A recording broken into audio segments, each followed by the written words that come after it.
All Hallows Eve is just for fun and games. Well, allow me to explain. One night a year, the spirits come alive to tickle your fear. Let me be clear. Spider webs, severed heads, it's the dawning of the dead. Ghosts are spawning, demons calling you from underneath your bed. Halloween will make you run, make you scream, deep into the darkness of the night. Halloween will make you live out your worst dreams, deep into the darkness of the night. Here come the vampires, fiending for your blood. There's no escape, they're here to stay, so let them have their fun. Well, your world is falling down. Wicked witches, evil clowns, killer zombies take the town tonight. Spider webs, severed heads, it's the dawning of the dead. Ghosts are spawning, demons calling you from underneath your bed. Halloween will make you run, make you scream, deep into the darkness of the night. Yeah, Halloween will make you live out your worst dreams, deep into the darkness of the night. Oh, Halloween, it's Halloween. People panicked, what a sight, terrorized and horrified. Halloween, it's Halloween. I'm only joking, don't be scared. Leave your houses if you dare on Halloween.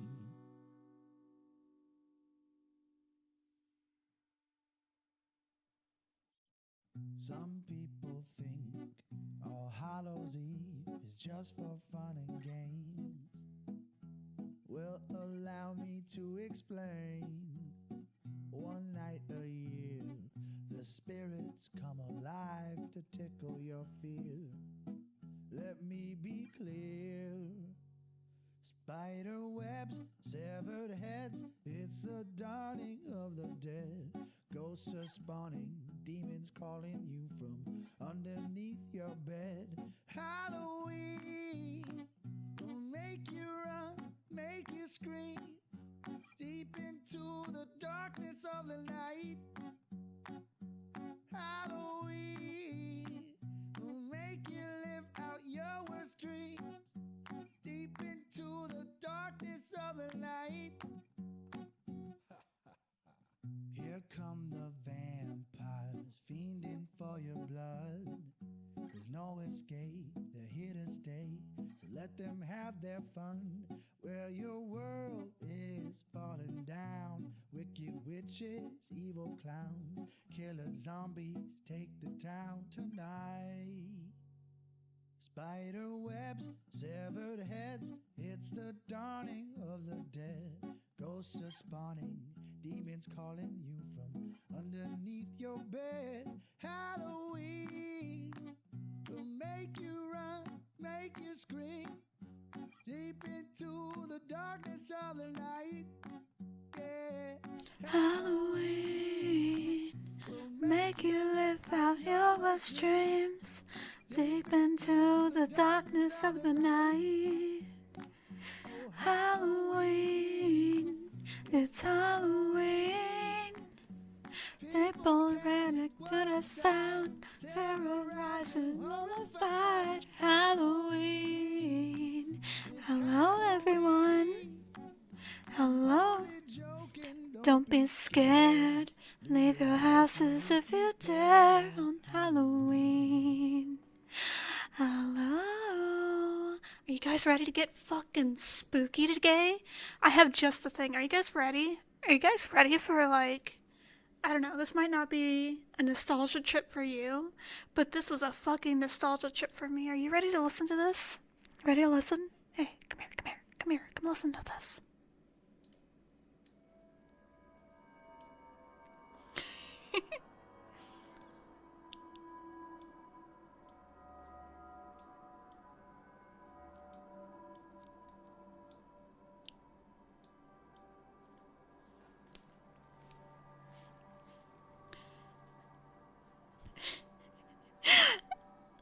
that nostalgic? The old, creepy, royalty-free music? Yeah. Oh, sorry, I forgot to, I forgot to come over here. Hi! Hello? Hello? Are you guys ready to get fucking spooky? You ready to get spooky? Twitch mobile closed down. 3 spooky, 5 Twitch. Are you guys ready? We're gonna be reading some creepypastas to start off the stream. If you missed all of the announcements on like all of my social media and the Discord and the past few streams, we're doing an extra long stream today. We're streaming for 6 whole hours and we're gonna be spooky as fuck. We're gonna be mega spooky, starting out with some creepypasta reading to get us all in the mood. Yeah? Yeah, are we excited? Are we excited?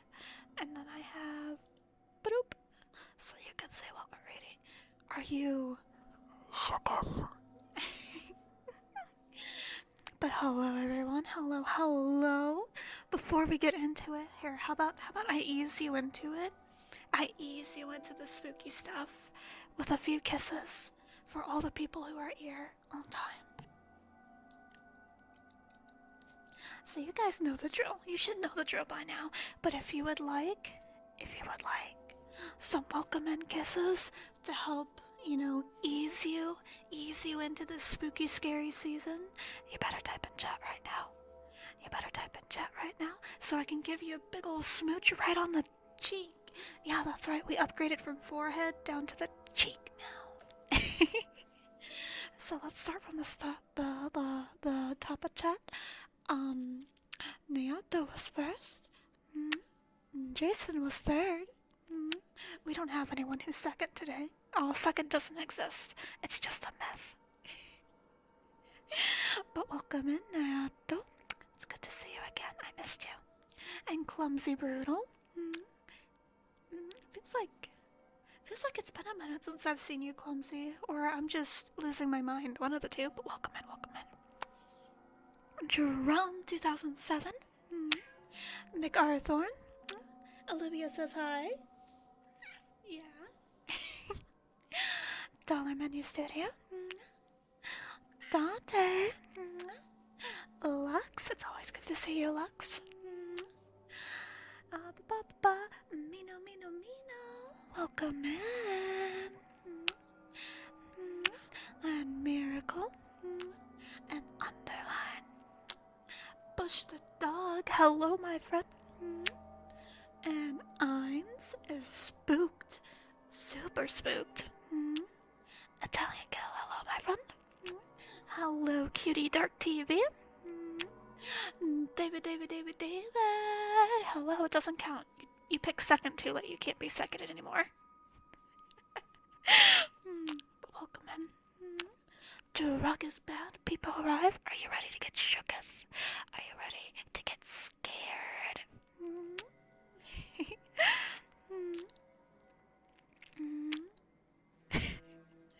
Story of your life, you came too late? What does that even mean, my friend? What does that even mean? Marcus, hello. Hello. Are you guys ready to get into the spooky reading?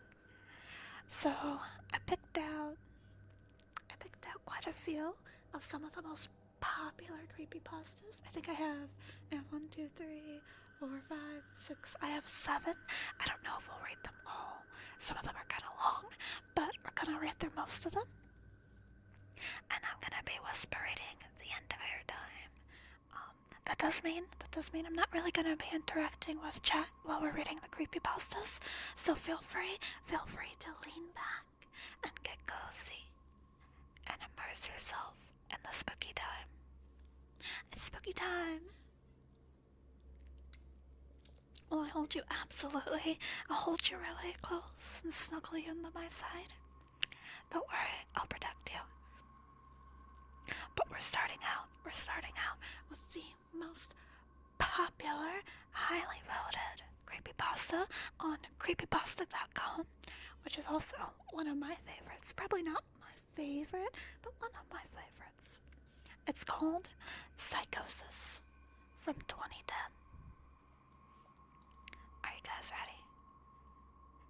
Here we go. We're starting with the spooky rating. Sunday. I'm not sure why I'm writing this down on paper and not on my computer. I guess I've just noticed some odd things. It's not that I don't trust the computer. I just need to organize my thoughts. I need to get it down. All the details. Somewhere objective. Somewhere I know that what I write can't be deleted or changed. Not that that's happened. It's just everything blurs together here. In the fog of memory lands a strange cast of things. I'm starting to feel cramped in this small apartment. Maybe that's the problem. I just had to go and choose the cheapest apartment, the only one in the basement. The lack of windows here makes day and night seem to slip by seamlessly. I haven't been out in a few days because I've been working on this programming project so intensively. I suppose I just wanted to get it done. Hours of sitting and staring at the monitor can make anyone feel strange, I know. But I don't think that's it. What, Sarah Lynn? I'm trying to read. What the fuck do you want? What?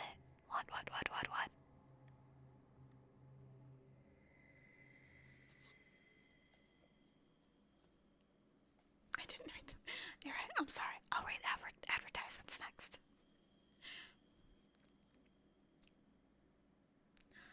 Oh, thank you. Thank you for the biddies. Thank you. Alright, let's get back to the story. I'm not sure when I first started to feel like something was odd. I can't even define what it is. Maybe I just haven't talked to anyone in a while. That's the first thing that crept up on me. Everyone I normally talk to online while I program has been idle, or they've simply not logged in at all. My instant messages go unanswered. The last email I got from anybody was a friend saying he'd talk to me when he got back from the store, and that was yesterday. I'd call with my cell phone, but reception's terrible down here. Yeah, that's it. I just need to call someone. I'm gonna go outside. Well, that didn't work too well. As the tingles of fear fades, I'm feeling a little ridiculous for being scared at all. I looked in the mirror before I went out, but I didn't shave the 2 days stubble I've grown. I figured I was just going out for a quick call. I did change my shirt though, because it was lunchtime, and I guess I'd run into someone. I guess I'd run into at least one person I knew. That didn't end up happening. I wish it did. When I went out, I opened the door to my small apartment slowly. A small feeling of apprehension had somehow already lodged itself in me for some indefinable reason. I chalked it up to having not spoken to anyone but myself for a day or two.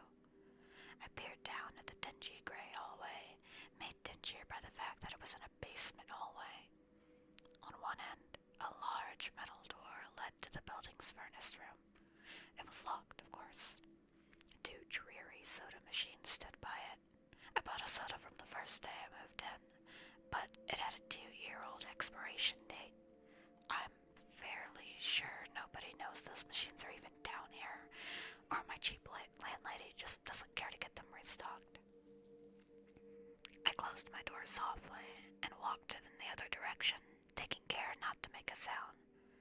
I have no idea why I chose to do that, but it was fun giving into the strange impulse not to break the droning hum of the soda machines, at least for the moment. I got into the stairwell and took the stairs up the building front door. I looked through every door's small, square window and received quite the shock. It was definitely definitely not lunchtime.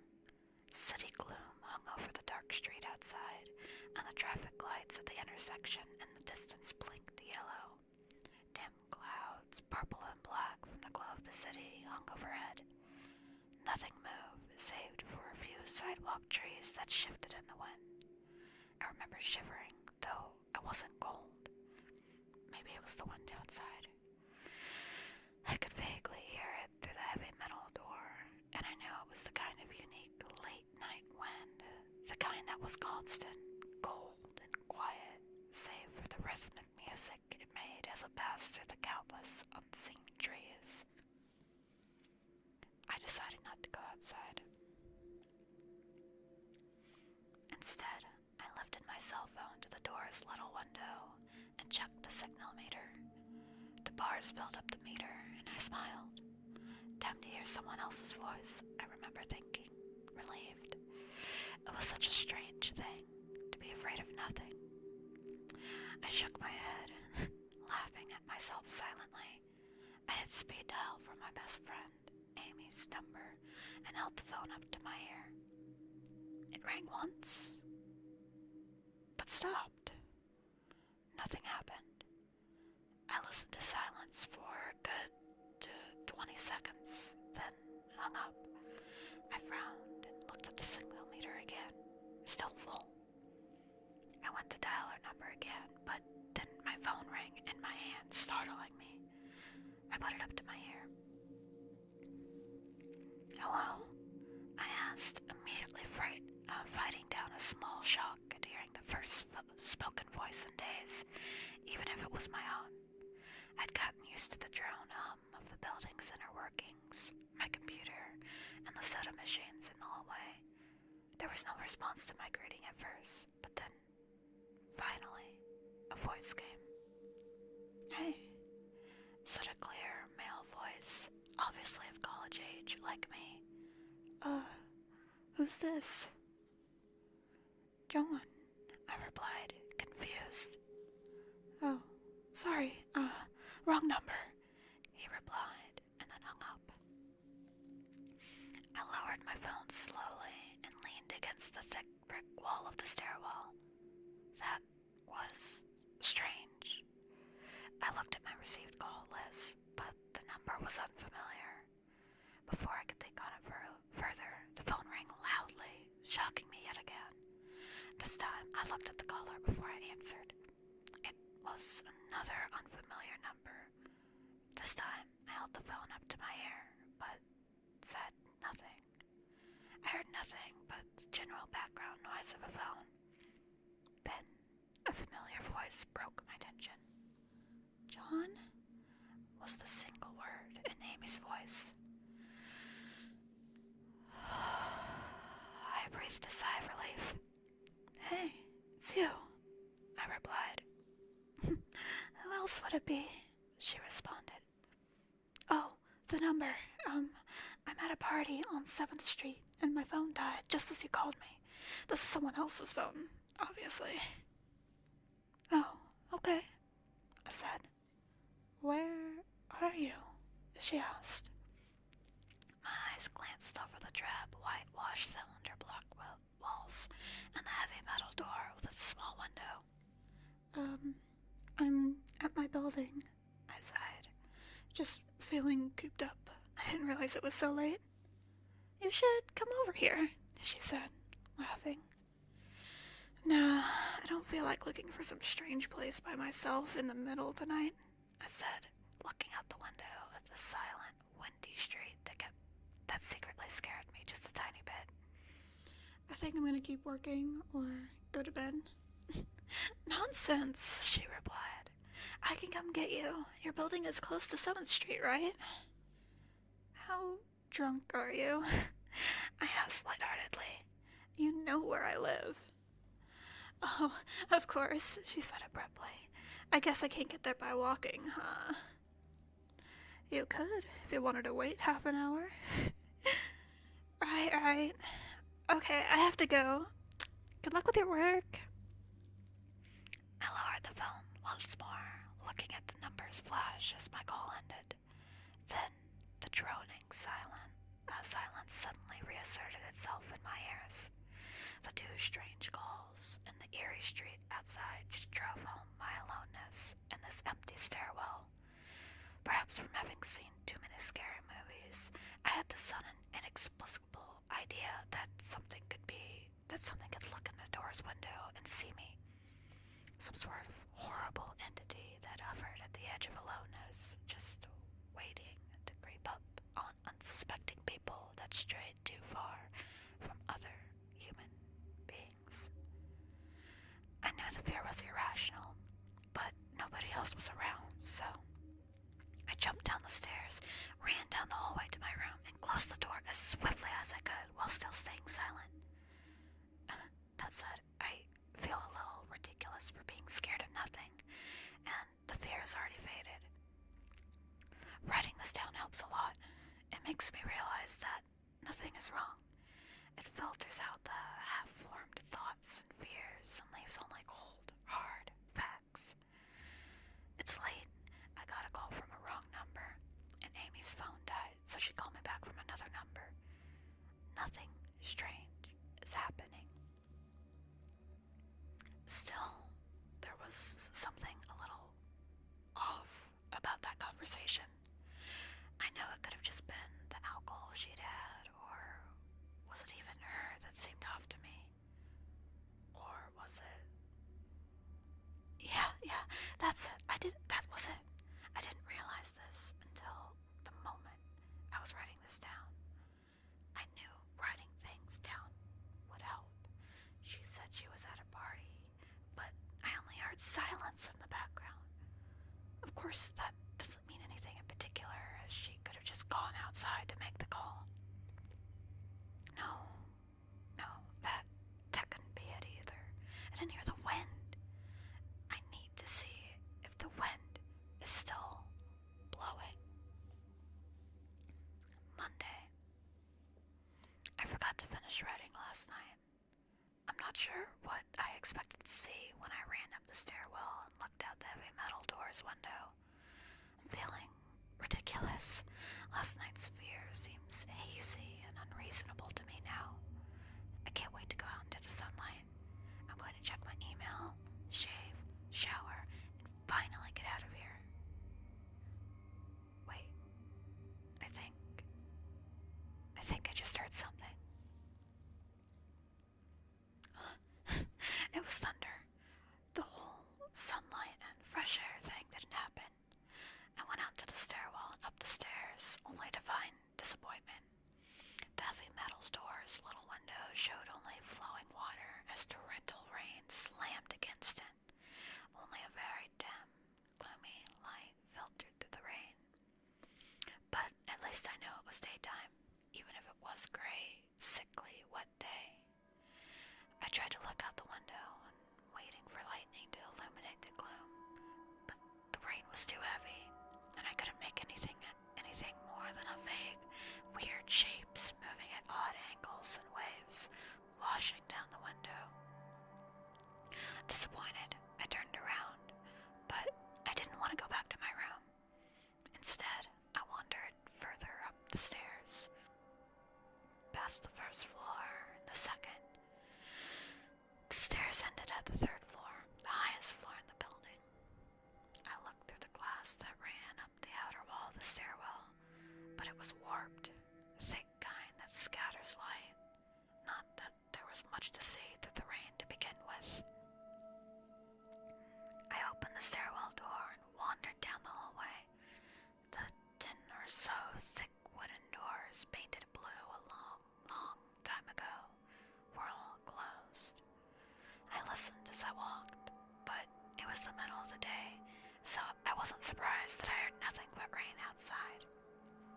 As I stood there in the dim hallway, listening to the rain, I had a strange, fleeting impression that the doors were standing like silent granite monoliths erected by some ancient, forgotten civilization for some unfathomable guardian purpose.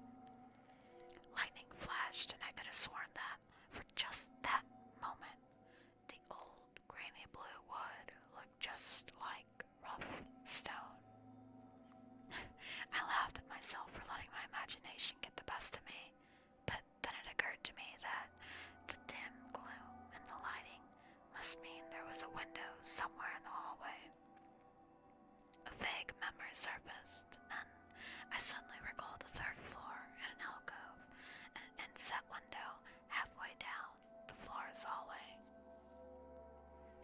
excited to look into the rain and possibly see another human being, I quickly walked over to the alcove, finding the large, thin glass window. Rain washed down it as with the front door's window, but I couldn't open this one. I reached a hand out to slide it open, but hesitated. I had the strangest feeling that if I opened that window, I would see something absolutely horrifying on the other side. Everything's been so odd lately, so I came up with a plan and came back here to get what I needed. I don't seriously think that anything will come of it, but I'm bored. It's raining, and I'm going stir crazy. I came back to get my webcam. The cord isn't long enough to reach the third floor by any means, so instead, I'm going to hide it between the two soda machines and the dark end of my basement hallway. Run the wire along the wall and under my door, and put black duct tape over the wire to blend it in with the black plastic strip that runs along the base of the hallway walls. I know it's silly, but I don't have anything better to do. Well, nothing happened. I propped open the hallway to stairwell door, steeled myself, then flung the heavy front door wide open and ran like hell down the stairs to my room and slammed the door. I watched the webcam on my computer intently, seeing the hallway outside my door and most of the stairwell. I'm watching it right now, but I don't see anything interesting. I just wish the camera's position was different so that I could see out the front. Oh, hey, somebody's online, finally. I got out an older, less functional webcam that I had in my closet to video chat with my friends online. I couldn't really explain to him why I wanted to video chat, but it felt good to see another person's face. He couldn't talk for very long, and we didn't talk about anything meaningful, but I feel much better. My strange fear is almost past. I would feel completely better, but there was something odd about our conversation. I know that I've said that everything has seemed odd, but still, he was very vague in his responses. I can't recall one specific thing he said. No particular name or place or event. But he did ask for my email address to keep in touch. Wait, I just got an email. I'm about to go out. I just got an email from Amy that asked me to meet her for dinner at the place we usually go to. I do love pizza, and I've just been eating random food from my poorly stocked fridge for days, so I can't wait. Again, I feel ridiculous about the odd couple of days I've been having. I should destroy this journal and get back. Oh, another email. Oh my god. I almost left the email and opened the door. I almost opened the door, but I read the email first. It was a friend I hadn't heard from in a very long time, and it was sent to a huge number of emails that must have been every person he had saved in his address list. It had no subject, and it said simply, "Seen with your own eyes. Don't trust them. They." What the hell is that supposed to mean? The words shock me, and I keep going over them over and over and over again. Is it a desperate email sent just as something happened? The words are obviously cut off without finishing.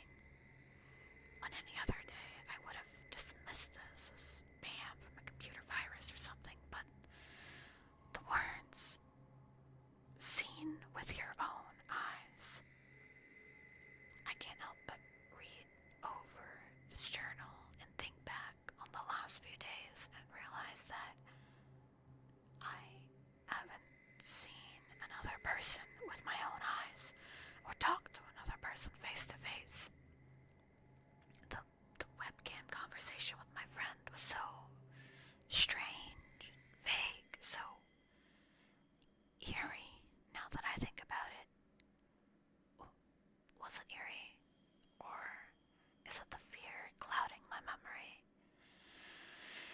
mind toys with the progress of events I've written here, pointing out that I have not been presented with one single fact that I did not specifically give out unsuspectingly.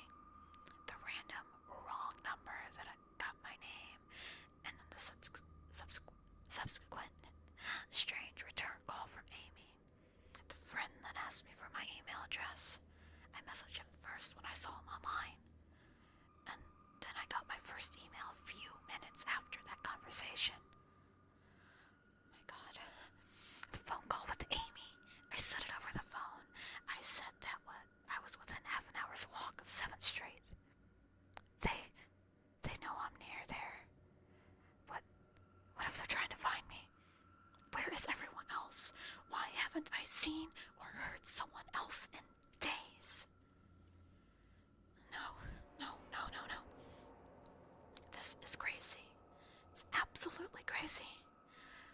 I need to calm down. This madness needs to end. I don't know what to think. I ran around my apartment furiously, holding my cell phone up to every corner to see if I got signal through the heavy walls. Finally, in the tiny bathroom, near one ceiling corner, I got a single bar. Holding my phone there, I sent a text message to every number on my list. Not wanting to betray anything about my unfounded fears, I simply said, "Yo, you seen anyone face to face lately?" At that point, I just wanted any reply back. I didn't care what reply was, or if I embarrassed myself. I tried to call someone a few times, but I couldn't get my head up high enough. And if I brought my cell phone down even an inch, it lost signal. Then I remembered the computer and rushed over to it, instant messaging everyone online. Most were idle or away from their computer, and nobody responded. My messages grew more and more frantic. I started telling people where I was and to stop by in person for a host of barely passable reasons. I didn't care about anything by that point. I just needed to see another person. I also tore apart my apartment looking for something that might have missed. Some way to contact another human being without opening the door. I know it's crazy. I know it's unfounding. But what if? I just need to be sure. I taped the phone to the ceiling, just in case. Tuesday. The phone rang. Exhausted from last night's rampage, I must have fallen asleep. I woke up to the phone ringing and ran into the bathroom, stood on the toilet, and flipped open the phone taped to the ceiling. It was Amy, and I feel so much better. She was really worried about me, and apparently had been trying to contact me since last time I talked to her. She's coming over now, and yes, she knows where I am without me telling her. I feel so embarrassed. I'm definitely throwing this journal away before anyone sees it. I don't even know why I'm writing in it now. Maybe it's just because it's the only communication I've had at all since God knows when. I look like hell too. I looked in the mirror before I came back in there. My eyes are sunken, my stubble is thicker, and I just look generally unhealthy. My apartment is trashed, but I'm not gonna clean it up. I think someone else needs to see what I've been through. These past few days have not been normal, and I'm not one to imagine things. I know I've been the victim of extreme probability. I probably missed seeing another person a dozen times. It just happened to go out when it was late at night or the middle of the day when everyone was gone. Everything's perfectly fine. I know this now. Plus, I found something in the closet last night that has helped me tremendously. A television. I set it up just before I wrote this, and it's on in the background. Television has always been an escape for me, and it reminds me that this is a world beyond these dingy brick walls. I'm glad Amy's the only one who responded to me after last night's frantic pestering of everyone I could contact. She's been my best friend for years. She doesn't know it, but I count the day that I met her among one of the few moments of true happiness in my life. I remember the warm summer day fondly. It seems a different reality from this dark, rainy, lonely place. I feel like I spent days sitting in that bright playground, much too old to play, just talking with her and hanging out, doing nothing at all. I still feel like I can go back to that moment sometimes, and it reminds me that this damn place is not all there is. Finally, a knock on the door.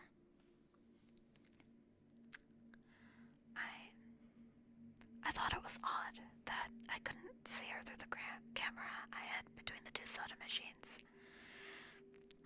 I figured it was bad positioning, like when I didn't see out the front door. I should have known. After the knock, I yelled through the door jokingly that I had a camera between the soda machines because I was embarrassed myself that I had taken this paranoia so far. After I did that, I saw her image walk over to the camera and look down at it. She smiled and waved. "Hey," she said to the camera brightly, giving it a wry look. I know, it's weird," I said to the mic attached to my computer. "I've had a weird few days." "Must have," she replied. "Open the door, John." I hesitated. "How can I be sure?" "Hey, humor me a second. Tell me one thing about us, just to prove to me that you're you." She gave the camera a weird look. Alright, she said slowly, thinking. "We met randomly at a playground when we were both way too old to be there." I sighed deeply as reality returned and fear faded. God, I've been so ridiculous. Of course it was Amy. That day wasn't anywhere in the world except my memory. I never even mentioned it to anyone, not out of embarrassment, but a strange, secret nostalgia and a longing for those days to return. If there was some unknown force at work trying to trick me, as I feared, there would be no way they knew about that day. Alright, I'll explain everything. Be right there. I ran to the small bathroom and fixed my hair as best as I could. I looked like hell, but she would understand, snickering at my own unbelievable behavior and the mess I've made of the place. I walked to the door. I put my hand on the doorknob and gave the mess one last look. So ridiculous, I thought. My eyes traced over the half-eaten food lying on the ground, the overflowing trash bin, and the bed I'd tipped to the side looking for God knows what. I almost turned to the door to open it, but my eyes fell on one thing. The old webcam. The one I used for that eerily vacant chat with my friend. Its silent black sphere lay haphazardly tossed to the side, its lens pointed at the table where this journal lay. An overwhelming terror took me as I realized that if something could see through the camera, it would have seen what I wrote about that day. I asked her for any one thing about us, and it chose the only thing in the world that I thought that it didn't know. But it did know. It could have been watching me the whole time. I didn't open the door. I screamed in uncontrollable terror. I stomped on the old webcam on the floor. The door shook. The doorknob tried to turn, but I didn't hear Amy's voice through the door. Was it the basement door, made to keep out the drafts too thick? Or was Amy not outside? What could have been trying to get in if not her? What the hell is out there? I saw her on my computer through the camera outside. I heard her on the speaker through the camera outside. But it wasn't real. How could I know? She's gone now. I screamed and shouted for help. I piled up everything in my apartment against the front door.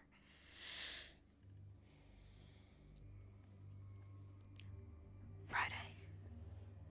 At least, I think it's Friday.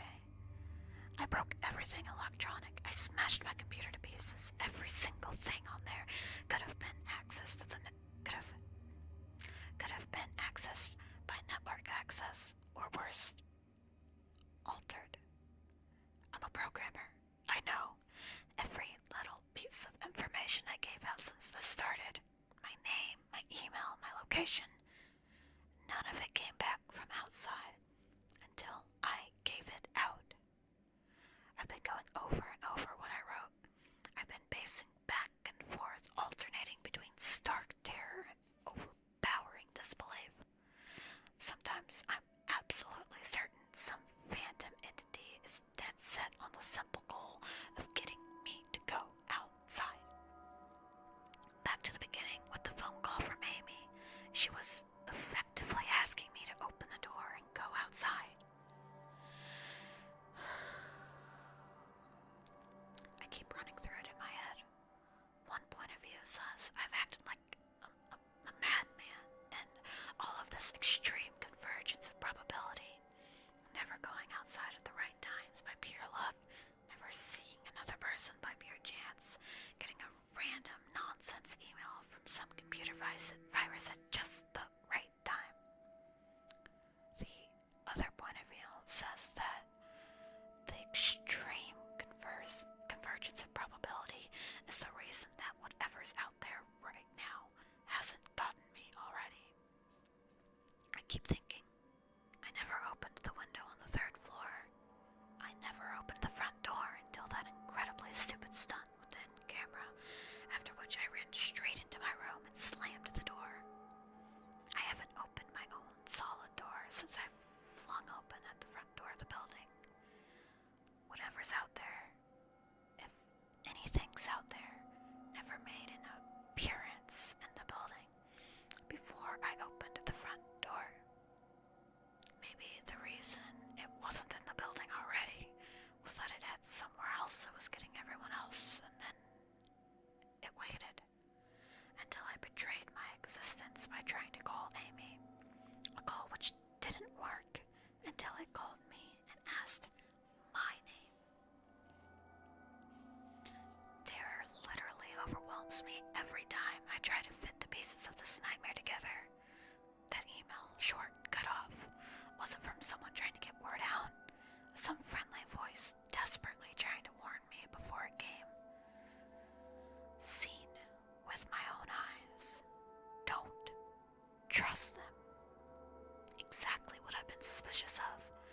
It could have been masterful control of all things electronic, practicing its insidious deception to trick me into coming outside. Why can't it get in? It knocked on the door. It must have some solid presence. The door. The image of those doors in the upper hallway, as guardian monoliths, flashes back in my mind every time I trace this path of thoughts. If there's some phantom entity trying to get me to go outside, maybe it can't go through doors. I keep thinking back over all the books I've read or the movies I've seen, trying to generate some sort of explanation for this. Doors have always been such intense foci of human imagination, always seen as wards or portals of special importance. Or perhaps the door is just too thick. I know that I couldn't bash through any of the doors in this building, let alone the heavy basement ones. Aside from that, the real question is, why does it even want me? If it just wanted to kill me, it could have done that any number of ways, including just waiting until I starved to death. But what if it doesn't want to kill me? What if it has some far more horrific state in store for me. God, what can I do to escape this nightmare? A knock at the door. I told the people on the other side of the door I need a minute to think, and I'll come out. I'm really just writing this down so I can figure out what I could do. At least this time, I heard their voices. My paranoia, and yes, I recognize I'm being paranoid, has me thinking all sorts of ways that their voices could have been faked electronically. There could have been nothing but speakers outside simulating human voices. Did it really take them 3 days to come and talk to me? Amy is supposedly out there, along with 2 policemen and a psychiatrist. Maybe it took them 3 days to think of what to say to me. The psychiatrist's claim could be pretty convincing if I decided to think this has all been one crazy misunderstanding and not some entity trying to trick me to opening the door. The psychiatrist has an older voice, authoritarian, but still caring. I liked it. I'm desperate just to see someone with my own eyes.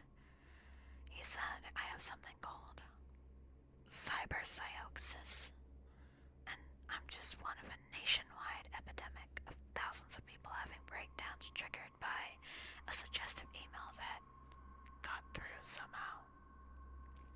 I swear he said got through somehow. I think he means spread throughout the country inexplicably. But I'm incredibly suspicious that the entity slipped up and revealed something. He said I'm part of a wave of emergent behavior, that a lot of other people are having the same problem with fears, even though we've never communicated. That neatly explains the strange email about eyes that I got. I didn't get the original triggered email. I got a descendant of it. My friend could have broken down too and tried to warn everyone he knew of his paranoid fears. That's how the problem spreads, the psychiatrist claims. I could have spread it too, with my texts and instant messages online to everybody I knew. One of those people might be melting down right now after being triggered by something I sent them, something they may interpret any way they want. Something like a text saying seen anyone face to face lately. The psychiatrist told me that he didn't want to lose another one, that people like me are intelligent, and that's our downfall. We draw connections so well that we draw them even when they shouldn't be there. He said it's easy to get caught up in paranoia in our fast-paced world, a constantly changing place where more and more of our interaction is simulated. I have to give it one thing. It's a great explanation. It neatly explains everything. It perfectly explains everything, in fact. I have every reason to shake off this nightmarish fear that something or consciousness or being out there wants me to open the door so it can capture me for some horrible fate worse than death. It would be foolish, after hearing that explanation, to stay in here until I starve to death just to spite the entity that might have gotten everyone else. It would be foolish to think that, after hearing that explanation, I might be one of the last people alive on an empty world, hiding in my secure basement room, spiting some unthinkable, deceptive entity just by refusing to be captured. It's a perfect explanation for every single strange thing I've seen or heard. I have every reason in the world to let go of my fears and open my door. And that's exactly why I'm not going to. How can I be sure? How can I know what's real and what's deception? All of these damn things with their wires and their signals that originate from an unseen origin, they're not real. I can't be sure. Signals through a camera, faked video, deceptive phone calls, emails, even the television lying broken on the floor. How can I possibly know it's real? It just signals waves door. It's trying to get in. What insane mechanical contrivance could it be using to simulate the sound of men attacking a heavy wooden door so well? At least I'll finally see it with my own eyes. There's nothing left in here for it to deceive me with. I've ripped apart everything else. It can't deceive my eyes. Can it? Seen with your own eyes. Don't trust them. Wait. Was that desperate message telling me to trust my eyes? Or warning me about my eyes too? Oh my god, what's the difference between a camera and my eyes? They both turn light into electrical signals. They're the same. I can't be deceived. I have to be sure. I have to be sure. I have to be sure. Unknown date. I calmly ask for paper and pen, day in, day out, until it finally gives them to me. Not that it matters. What am I gonna do? Poke my eyes out. The bandages feel like part of me.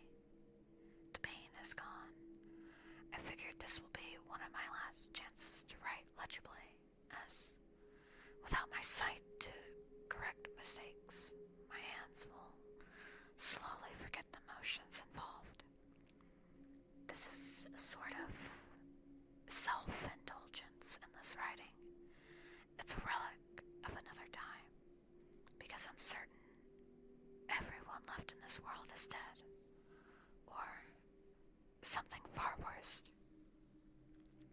I sit against the padded wall day in and day out. The entity brings me food and water. It masks itself as a kind nurse, as an unsympathetic doctor. I think it knows that my hearing has sharpened considerably now that I live in darkness. It fakes conversations in the hallways, on the off chance that I might overhear.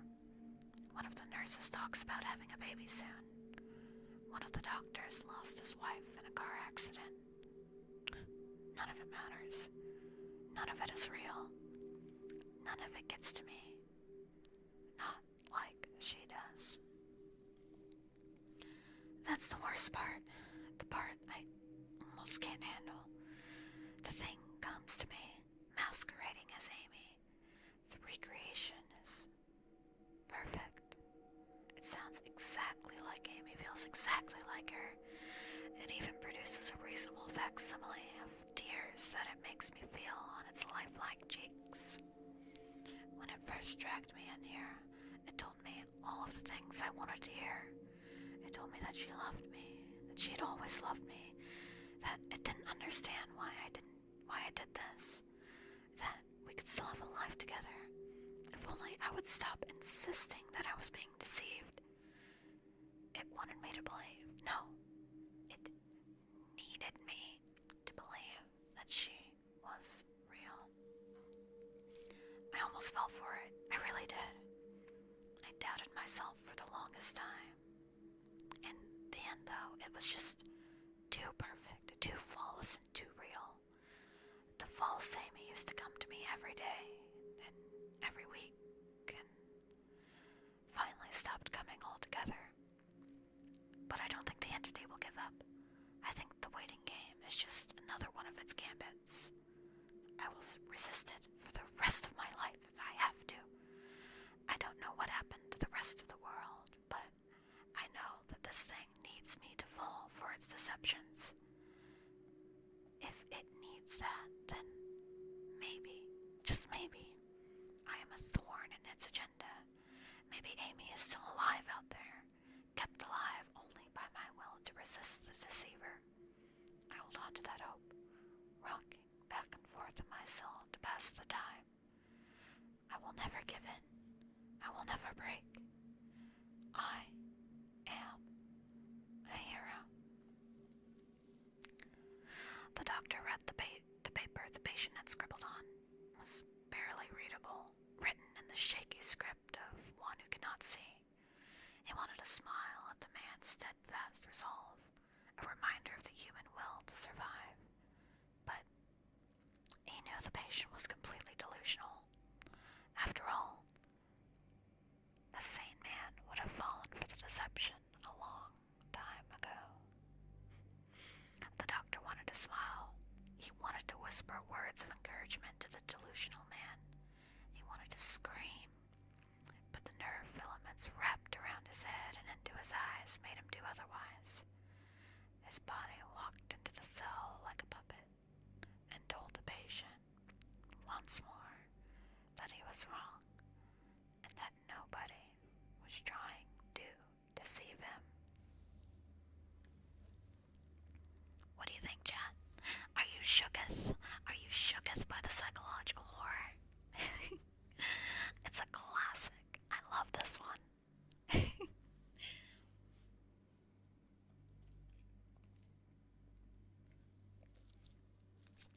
I'm sorry for a few stammers here and there, but I think I did a pretty good job. My memory helped me through this one. Are you guys afraid of computers now? Sounds like a normal setting. It's a classic. I have some other classics too. I thought it would be fun. Would you guys like to vote on the next one that we read? How about I get a poll going open? If you don't know what the creepypasta is, just vote for the one that has the coolest title, okay?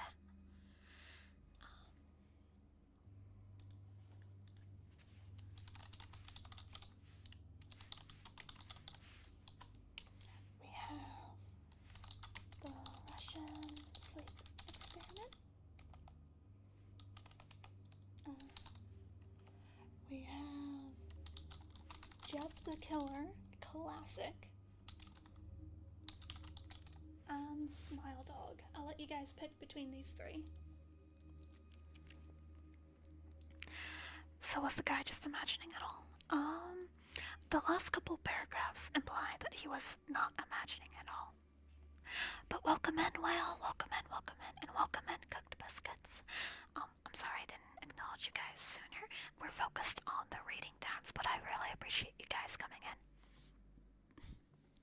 And if the people are still here, thank you so much for following. Kappa, Nanu, Sam's, Cooked Biscuit, 177B, Circus Ringleader, Falconini, Nitrio, and Water Ghost. Thank you guys so much. Oh, enjoy your lurk, don't they? Ooh, you guys want Russian sleep experiment? Fun fact, that was one of the few creepypastas that actually, made me a little scared when I was younger. That one, for some reason, got under my skin. So we have 8 for the Russian sleep experiment, 0 for Jeff the Killer, and 2 for Smile Dog. I'm gonna take a drink of water real quick.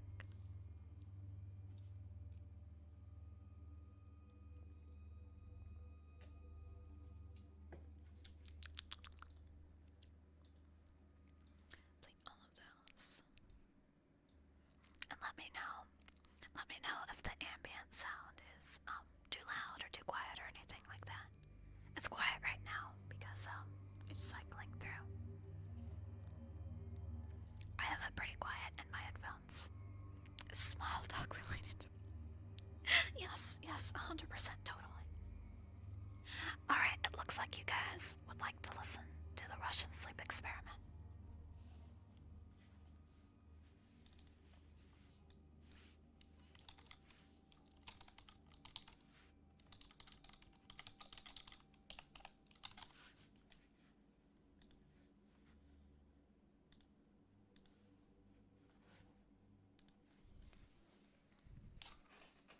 Yeah, he's smiling. He's smiling because he has the butter. But here we go, Jan. Are you ready for the Russian sleep experiment written on July 8th, 2012? This one, it's been a while since I read it, but I do believe this one is a little graphic. Um, it's a little bit graphic. Here, let me make this a little smaller. There we go. And then let me take me and do this. Actually, you know what? We don't need our halo. We don't need our halo today. There we go. But yes, this one is a little bit graphic. So here is your warning. Okay, chat.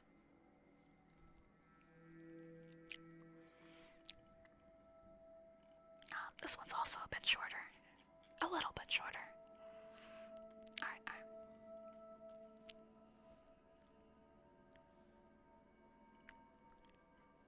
There we go.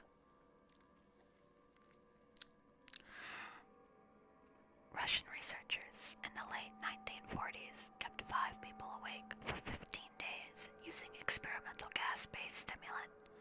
They were kept in a sealed environment to carefully monitor their oxygen intake so the gas didn't kill them, since it was toxic in high concentrations. This was before the closed-circuit cameras, so they had only microphones and 5-inch thick glass portals-sized windows into the chambers to monitor them. The chamber was stocked with books, cots to sleep on but no bedding, running water and toilet, and had enough dried food to last all 5 for over a month. The test subjects were political prisoners deemed enemies of the state during World War II. Everything was fine for the first 5 days. The subjects hardly complained, having been promised falsely that they would be freed if they submitted to the test and did not sleep for 30 days. Their conversations and activities were monitored, and it was noted that they continued to talk about increasingly traumatic incidents in their past, and the general tone of their conversations took on a darker aspect after the 4-day mark. After 5 days, they started to complain about the circumstances and events that led them to where they were, and started to demonstrate severe paranoia. They stopped talking to each other and began alternately whispering into the microphones in one-way mirrored portals. Oddly, they seemed to think they could win the trust of the experimenters by turning over their comrades, the other subjects in captivity with them. At first, researchers suspected this was an effect of the gas itself. After 9 days, the first of them started to scream. He ran the length of the chamber repeatedly yelling at the top of his lungs for 3 hours straight. He continued attempting to scream, but it was only able to produce occasional squeaks. The researchers postulated that he had physically torn his vocal cords. The most surprising thing about this behavior is how the other captives reacted to it. Or, rather, they didn't react to it. They continued whispering to the microphones until the second of the captives started to scream. The 2 non-screaming captives took the butts apart, smearing page after page with their own feces, and pasted them calmly over the glass portholes. The screaming promptly stopped, and so did the whispering to the microphones. After 3 more days passed, the researchers checked the microphones hourly to make sure that they were working, since they thought it impossible that no sound could be coming with 5 people inside. The oxygen consumption in the chamber indicated that all 5 must still be alive. In fact, it was the amount of oxygen 5 people would consume at a very heavy level of strenuous exercise.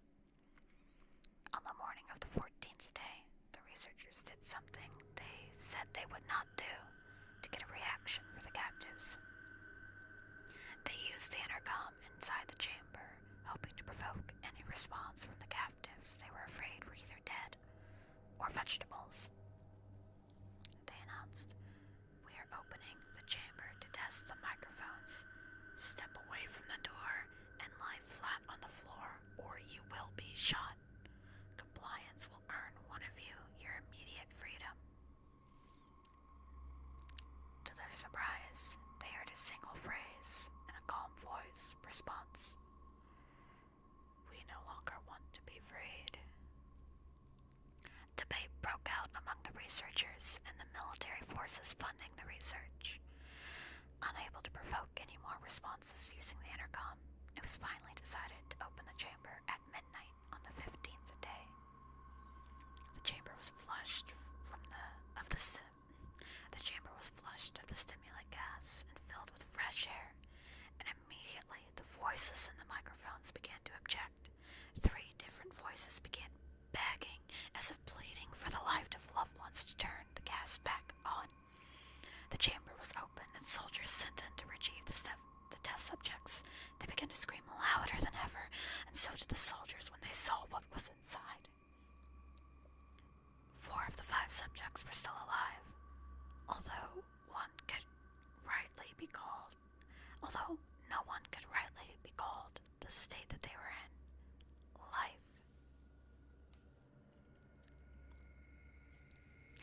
Food rations past day 5 had not so much as been touched.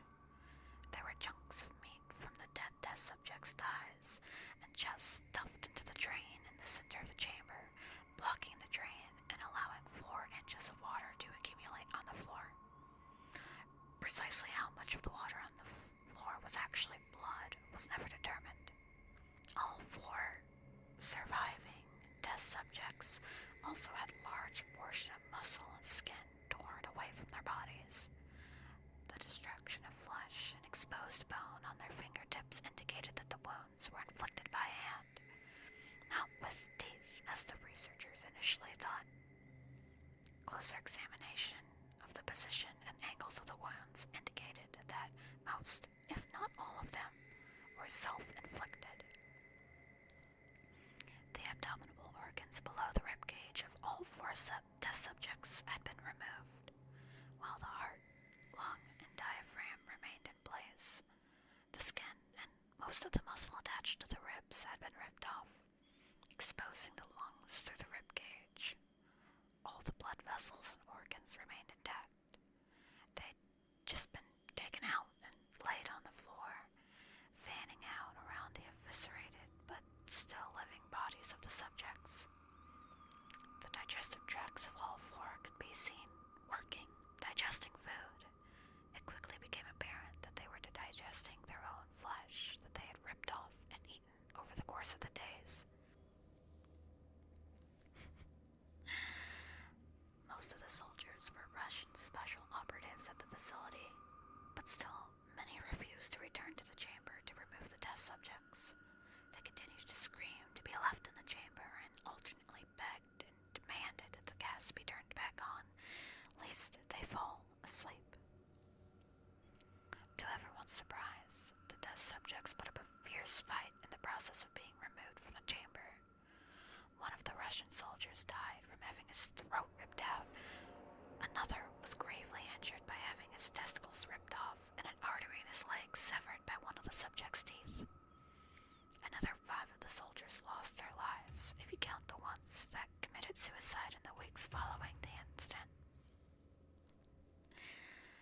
In the struggle, one of the 4 living subjects had his spleen ruptured and he bled out almost immediately. The medical researchers attempted to sedate him, but this proved impossible. He was ejected with more than 10 times the human dose of morphine derivative and still fought like a cornered animal, breaking the ribs and the arm of one doctor. When the heart was seen to beat for a full 2 minutes after he had bled out to the point where there was no more air in his vascular system than blood. Even after it stopped, he continued to scream and flail for another 3 minutes, struggling to attack anyone in reach, just repeating the words more, more, more, more, more, weaker and weaker, until he finally fell silent. The surviving 3 test subjects were heavily restrained and moved to a medical facility. The 2 with intact vocal cords continuously begged for the gas, demanding to be kept awake. The most injured of the 3 was taken to the only surgical operating room that the facility had.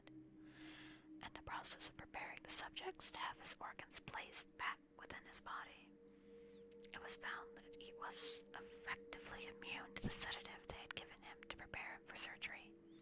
He fought furiously against his restraints when the anesthetic gas was brought out to put him under. He managed to tear most of the way through the 4-inch wide leather strap on one wrist, even though the weight of a 200-pound soldier was holding that wrist as well. It took only a little more anesthetic than normal to put him under. In the instant, his eyelids fluttered and closed. His heart stopped. In the autopsy of the test subject that died on the operating table, it was found that his blood had triple the normal levels of oxygen.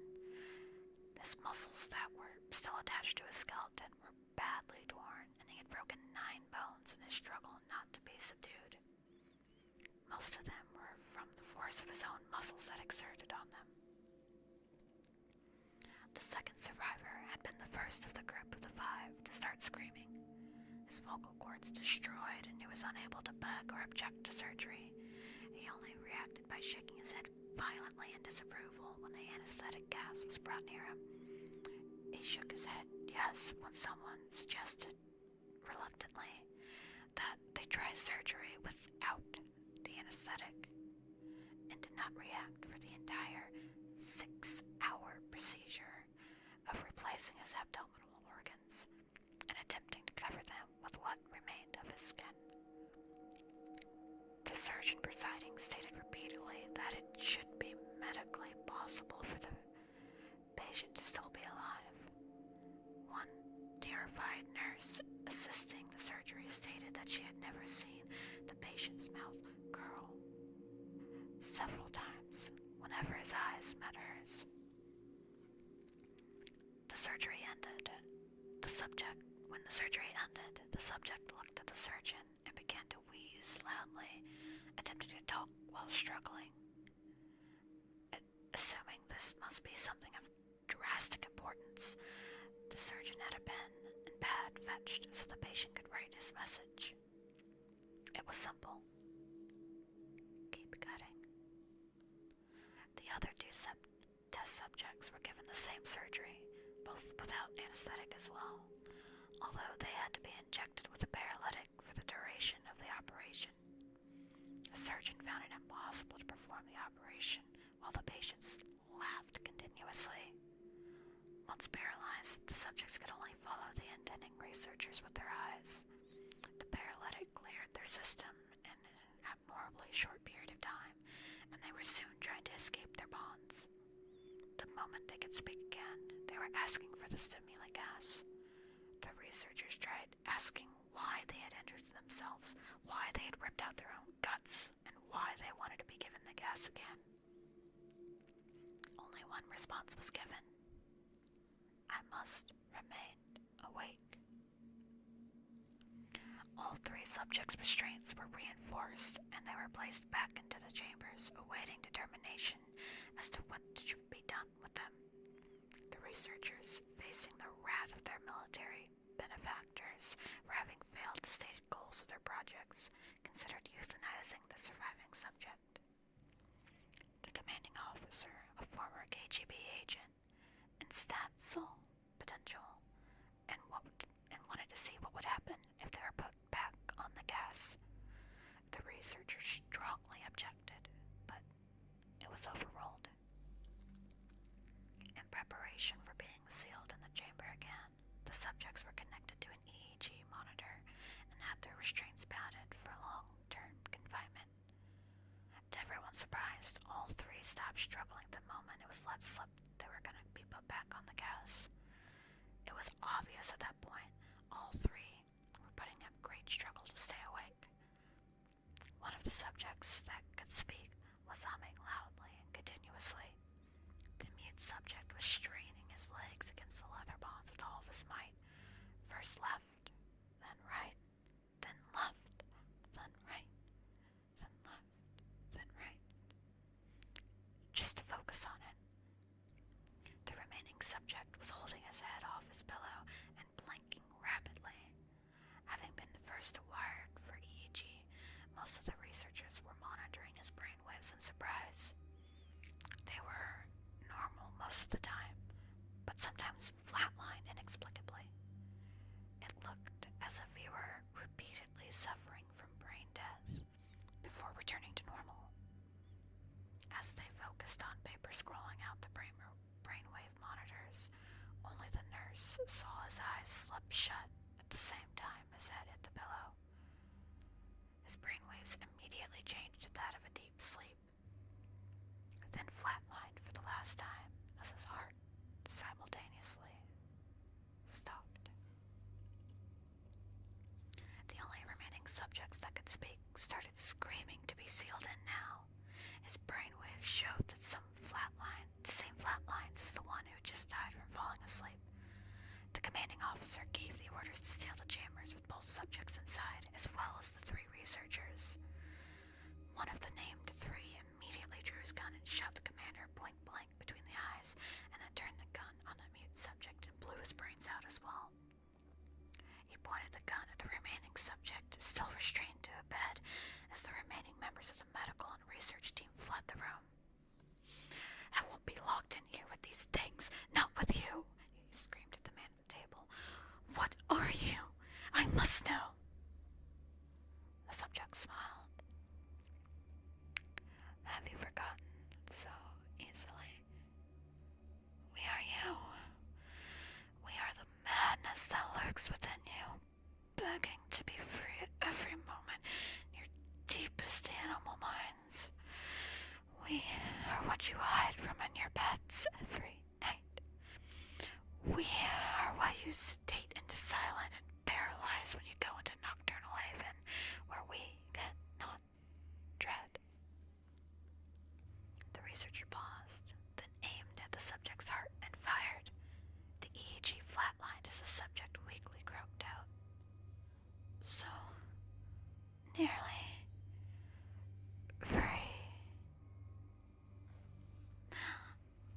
Spooky, isn't it? Isn't that a classic right there? I love that one.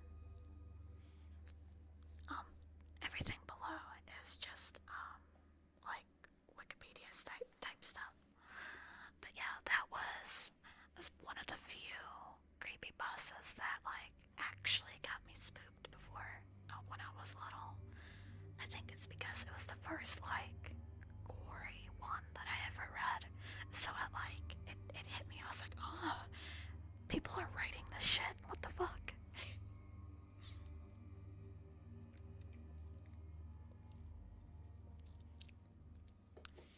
Alright, chat. Are you ready to vote on the next creepypasta? Let's see.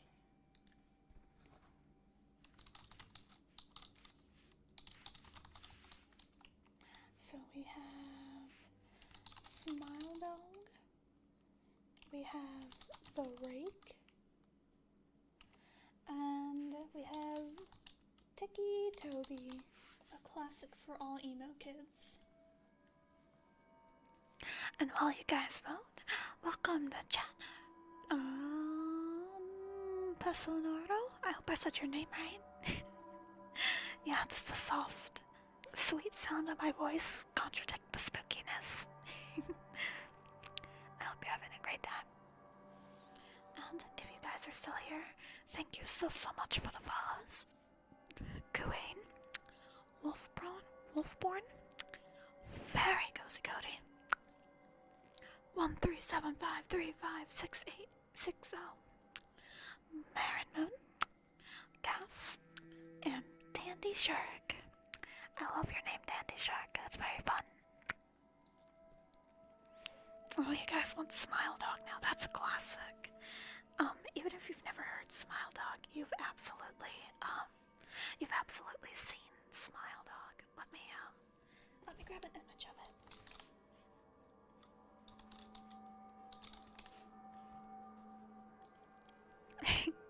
This is the Smile Dog. This is the Smile Dog image. You've probably seen this one. Or, there was an offshoot that looked like this too. So even if you never actually heard the creepypasta, you've 100% seen it before. And it looks like that's gonna be the next one. Hi, Vinny. Hi, Vinny. It's good to see you. Let me see, where Where's my smile dog at? He's right here. There's my smile dog. They made a YouTube version of it. Oh, I didn't even know about that. We'll have to go check that out. This one's a pretty short one, I think.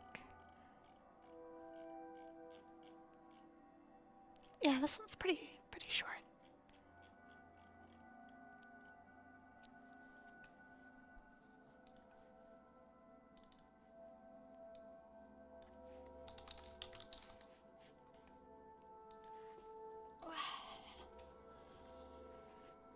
Hey Madara, we're reading some creepypastas. We're being spooky right now. And we were just about to start the next one. Smile Dog.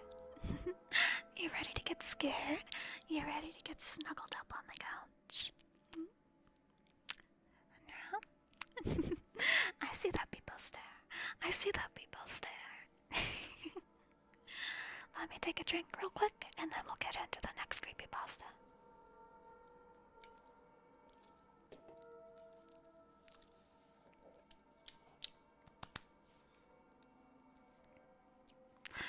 I first met in person with Mary E. in the summer of 2007. I had arranged with her husband of 15 years, Terrence, to see her for an interview. Mary had initially agreed, since I was not a newsman, but rather an amateur writer gathering information for a few early college assignments and all. And if all went according to plan, some pieces of fiction. We scheduled the interview for a particular weekend when I was in Chicago on unrelated business, but at the last moment, Mary changed her mind and locked herself in the couple's bedroom, refusing to meet with me.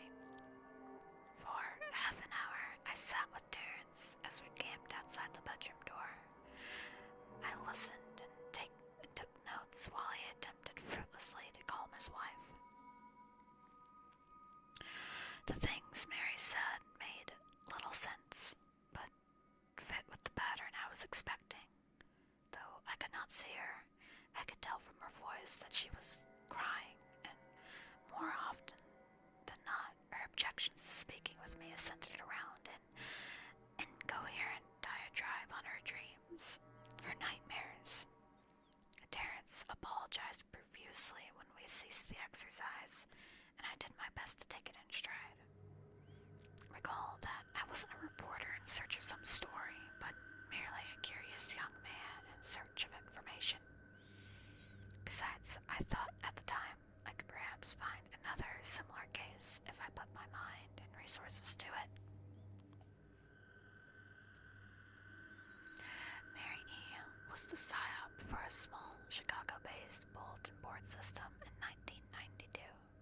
When she first encountered Smile.jpg, and her life changed forever. She and Terrence had been married for only 5 months. Mary was one of an estimated 400 people who saw the image when it was posted as an hyperlink on the BBS. Though she is the only one who has spoken openly about the experience.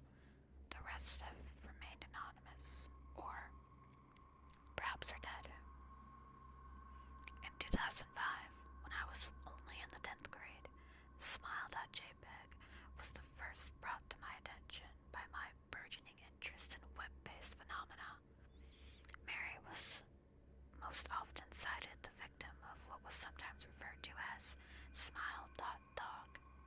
The being Smile.jpg is reputed to display.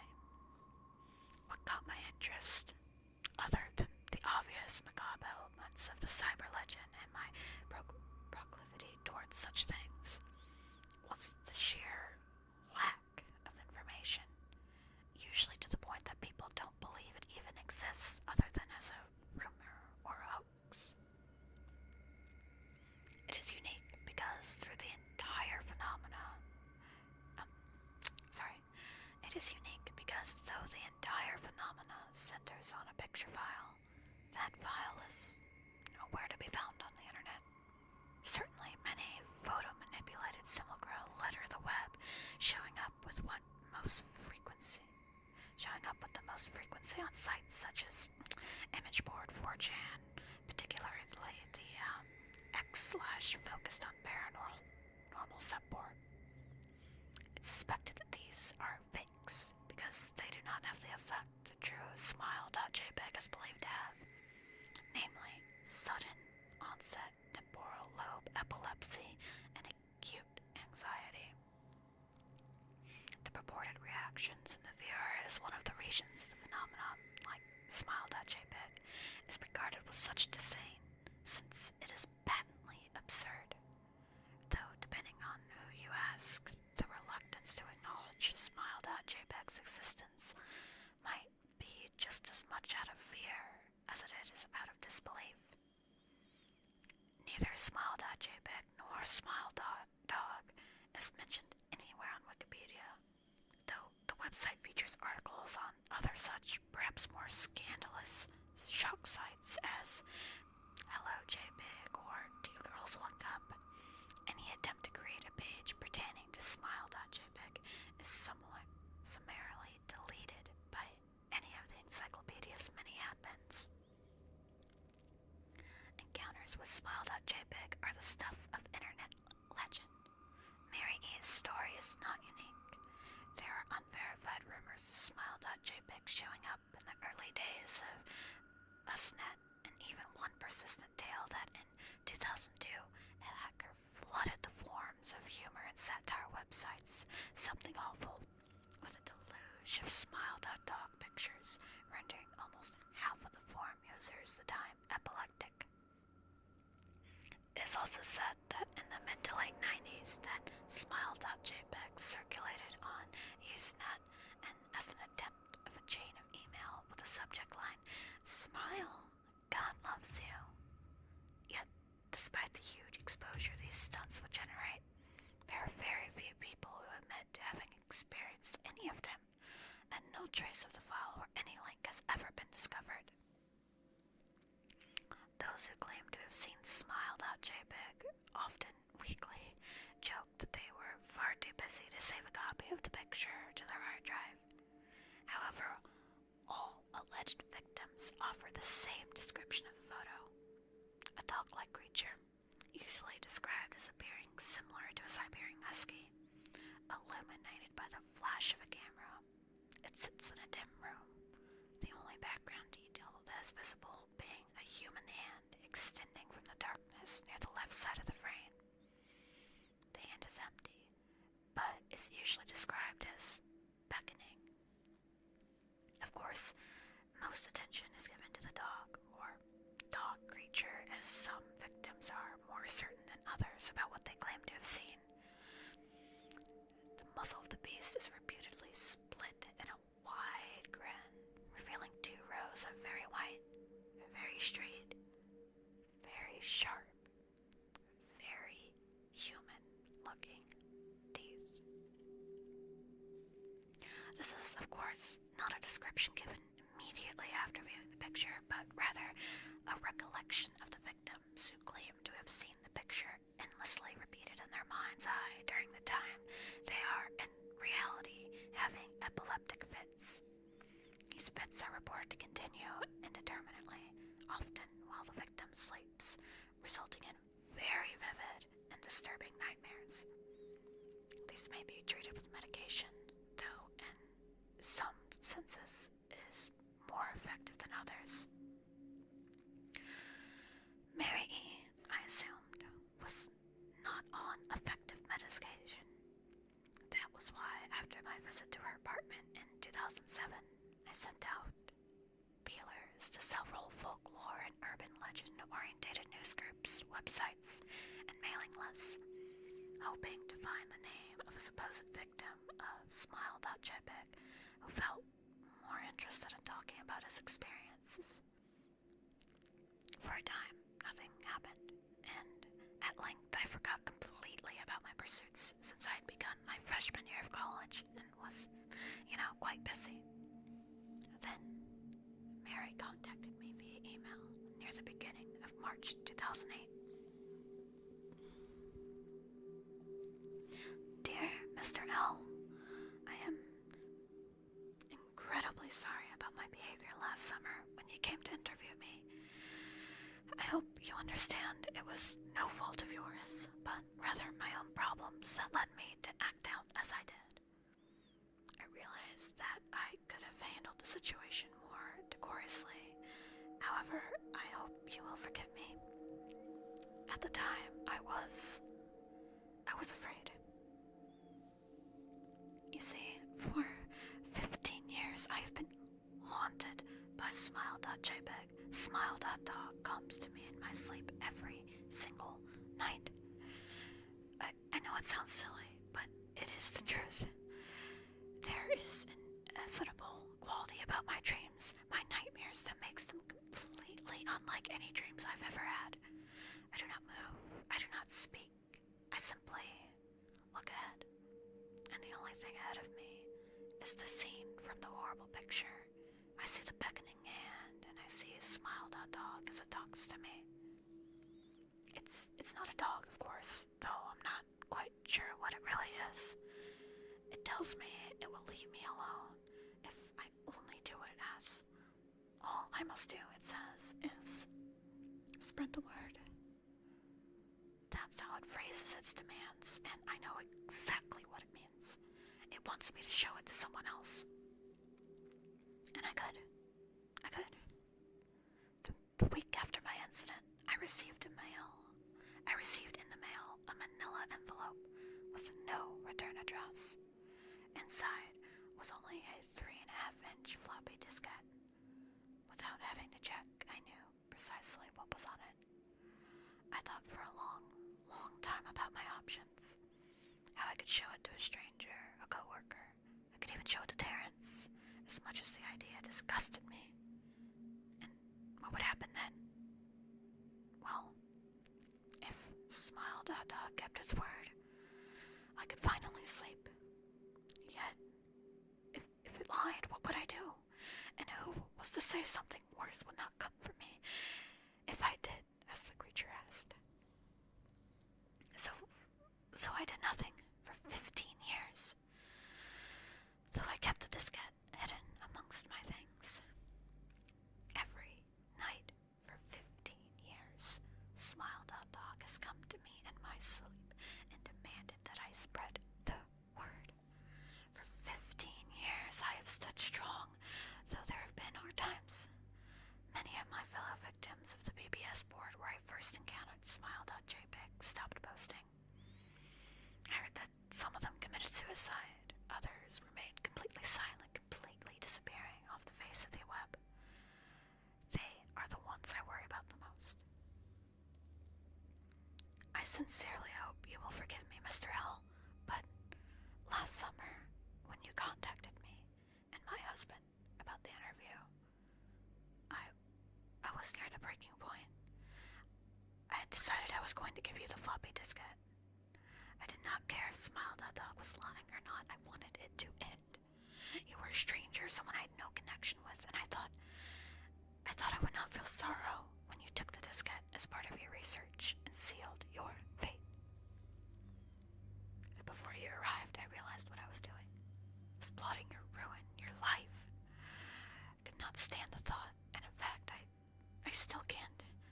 I am ashamed, Mr. L, and I hope that this warning will dissuade you from further investigation of Smile.jpg.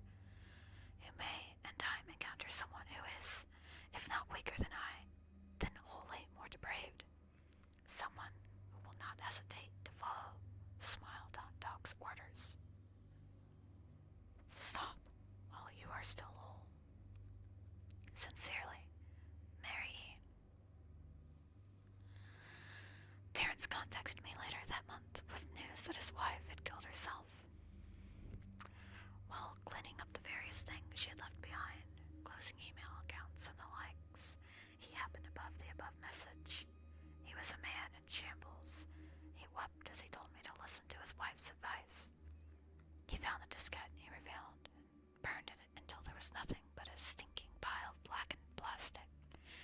The part that most disturbed him, however, was how the diskette hissed as it melted, like some sort of animal, he said. I'll admit, I was was a little uncertain on how to respond to this. At first, I thought perhaps it was a joke, when the couple belatedly playing the situation in order to get a rise out of me.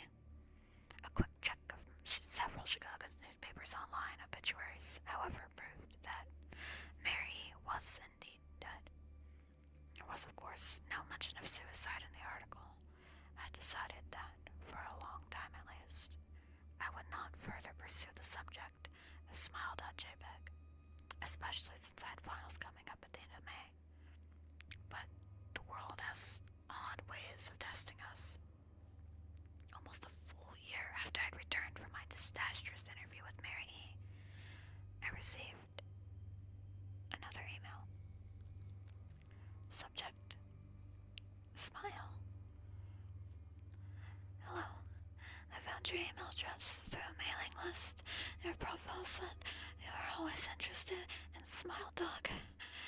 I have saw it, and it's not as bad as everyone says. I have sent it to you here. Just spreading the word. The final line chilled me to the bone. According to my email client, there was one file attachment called, naturally, Smile.jpg. I considered downloading it for the longest time. It was mostly likely a fake, I imagined, and even if it weren't, I was never wholly convinced of Smile.jpg's peculiar powers. Mary's account had shaken me, yes, but she was mentally unbalanced anyway. After all, how could a simple image do what Smile.jpg was said to accomplish? What sort of creature was it that could break one's mind with only the power of the eye? As if such things were patently absurd, then why did the legend exist at all? If I downloaded the image, if I looked at it, and if Mary turned out to be correct, if Smile.dog came to me in my dreams demanding that I spread the word, what would I do? Would I live my life as Mary had, fighting against the urge to give until I died? Or would I simply spread the word, eager to be put to rest? And if I chose the latter route, how could I do it? Whom would I burden in turn? If I went through with my early intention to write a short article about Smile.jpg, I decided I could attach it as evidence, and everyone who read the article, anyone who took interest, would be affected. And even assuming Smile.jpg attached to the email was genuine, would I be capricious enough to save myself in that manner? Could I spread the word? Yes, I could.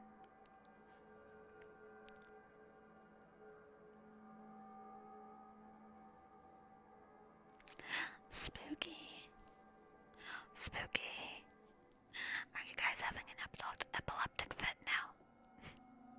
I have an epileptic fit looking at the Smile.dog.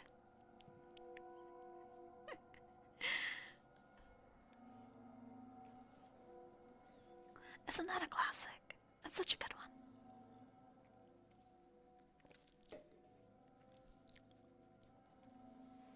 Hi, Cha-Cha. Yes. Early stream. We're doing a really big stream today. We're streaming until 6 p.m. Eastern, and we're starting with reading some creepypastas. You've already missed a couple, but don't worry, I'll upload them on YouTube. I'm gonna be uploading this VOD in sections, so I'm gonna have all the creepypastas as their own video.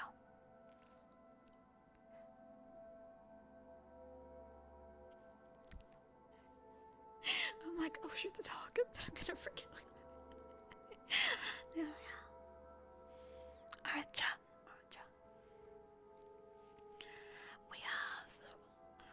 We only have 4 more creepypastas on my list. Would you like to vote on the next one? Let me do this. New poll.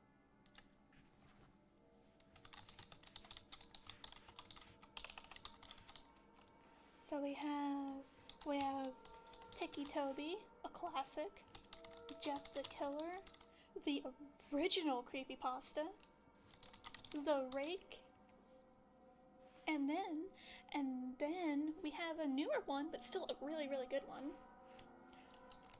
I found a letter from my stalker.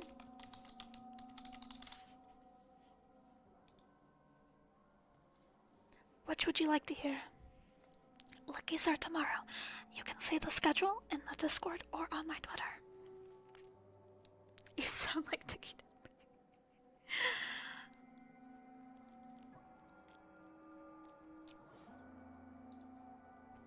Jeff the Killer? Jeff the Killer has an early late right now. It's a classic. You can't, like, it's probably not, like, the best written one, but, like, when you think of Creepypasta, you think of Jeff the Killer, right? Actually, I'm curious. What do you guys, like, what's the Creepypasta that comes to mind when someone says Creepypasta? Is it like Slender Man? Is it the Russian Slave Experiment? Smile Dog? Sonic.exe? Abandoned by Disney? There's a lot of good ones out there. My life. Same.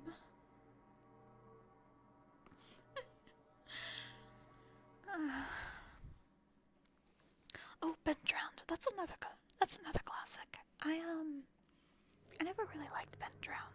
I thought it was kind of dumb. But that's just me. I think it's because I never played the game, Ocarina of Time, so it didn't really do much for me.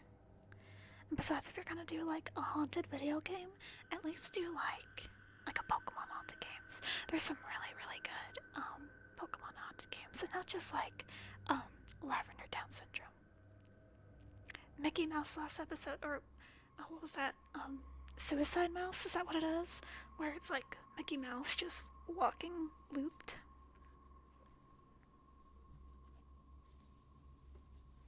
Yeah. Alright, but it looks like you guys want to listen to Jeff the Killer.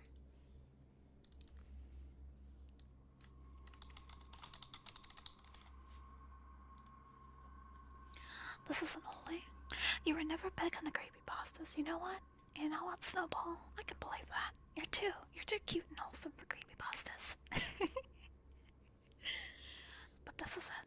The original Jeff the Killer. Written August 2021. August 2012. Oh god, this is longer than I thought it was. Alright, chat. Lock in. This is a estimated 30-minute read. My name is Jeff. I remember it being a lot shorter. Hold on, let me take a few drinks real quick.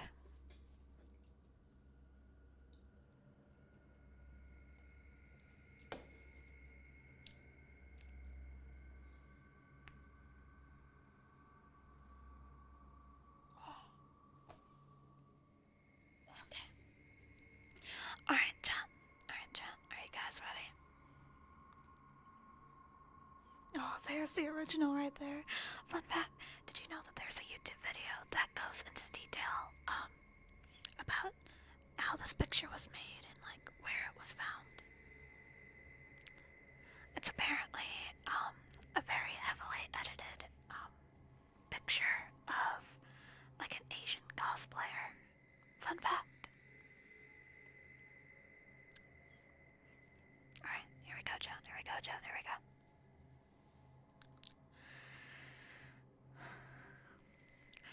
You wake up at 3 a.m., disturbed by some subtle shifting sound within the room, just on the edge of hearing. Propping up one arm, you survey the room, looking for some source of noise, hoping beyond hope that you won't find one. At first, your hopes are raised. Everything seems to be silent. Everything seems to be still. But it isn't.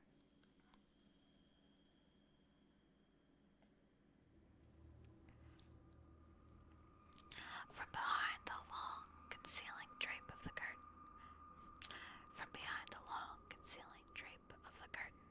a voice with a flickering serpentine hiss whispers, "Go to sleep."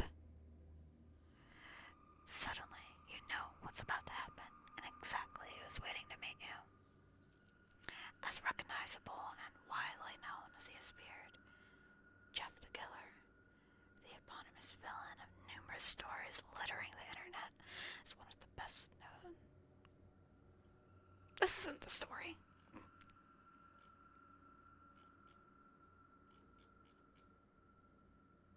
I found the story. I'm sorry. I thought that was like a little preview into it. You get trolled. Sorry about that. Don't you dot me. Don't you fucking dot me. Get out of here, those dots. Your dots are gay.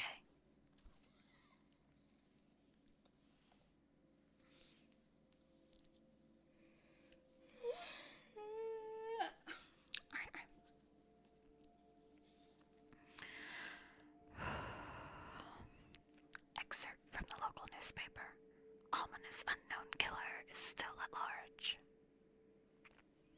After weeks of unexplained murders, the ominous unknown killer is still on the rise. After little evidence has been found, a young boy states that he has survived one of the killer's attacks and bravely tells his story.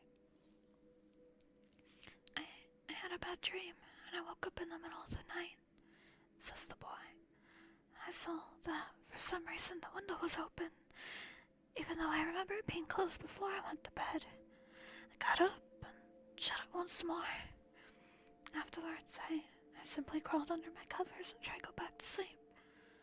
And that's when I had a strange feeling, like someone was watching me.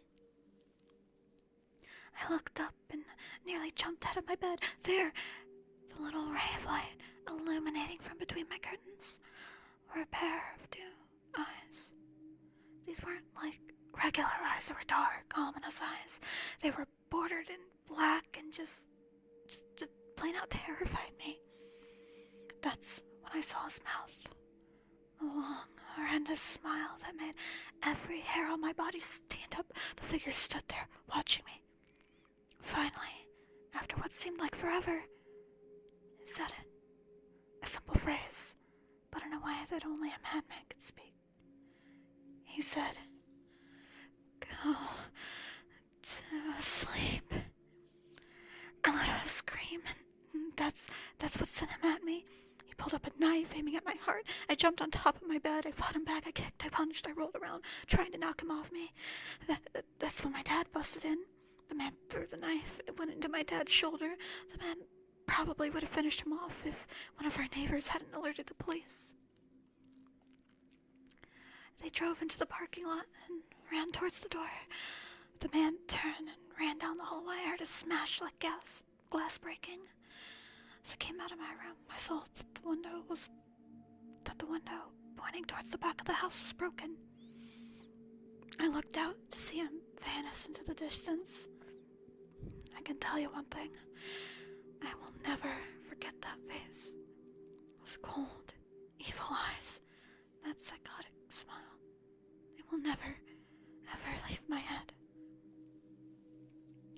Police are still on the look for this man.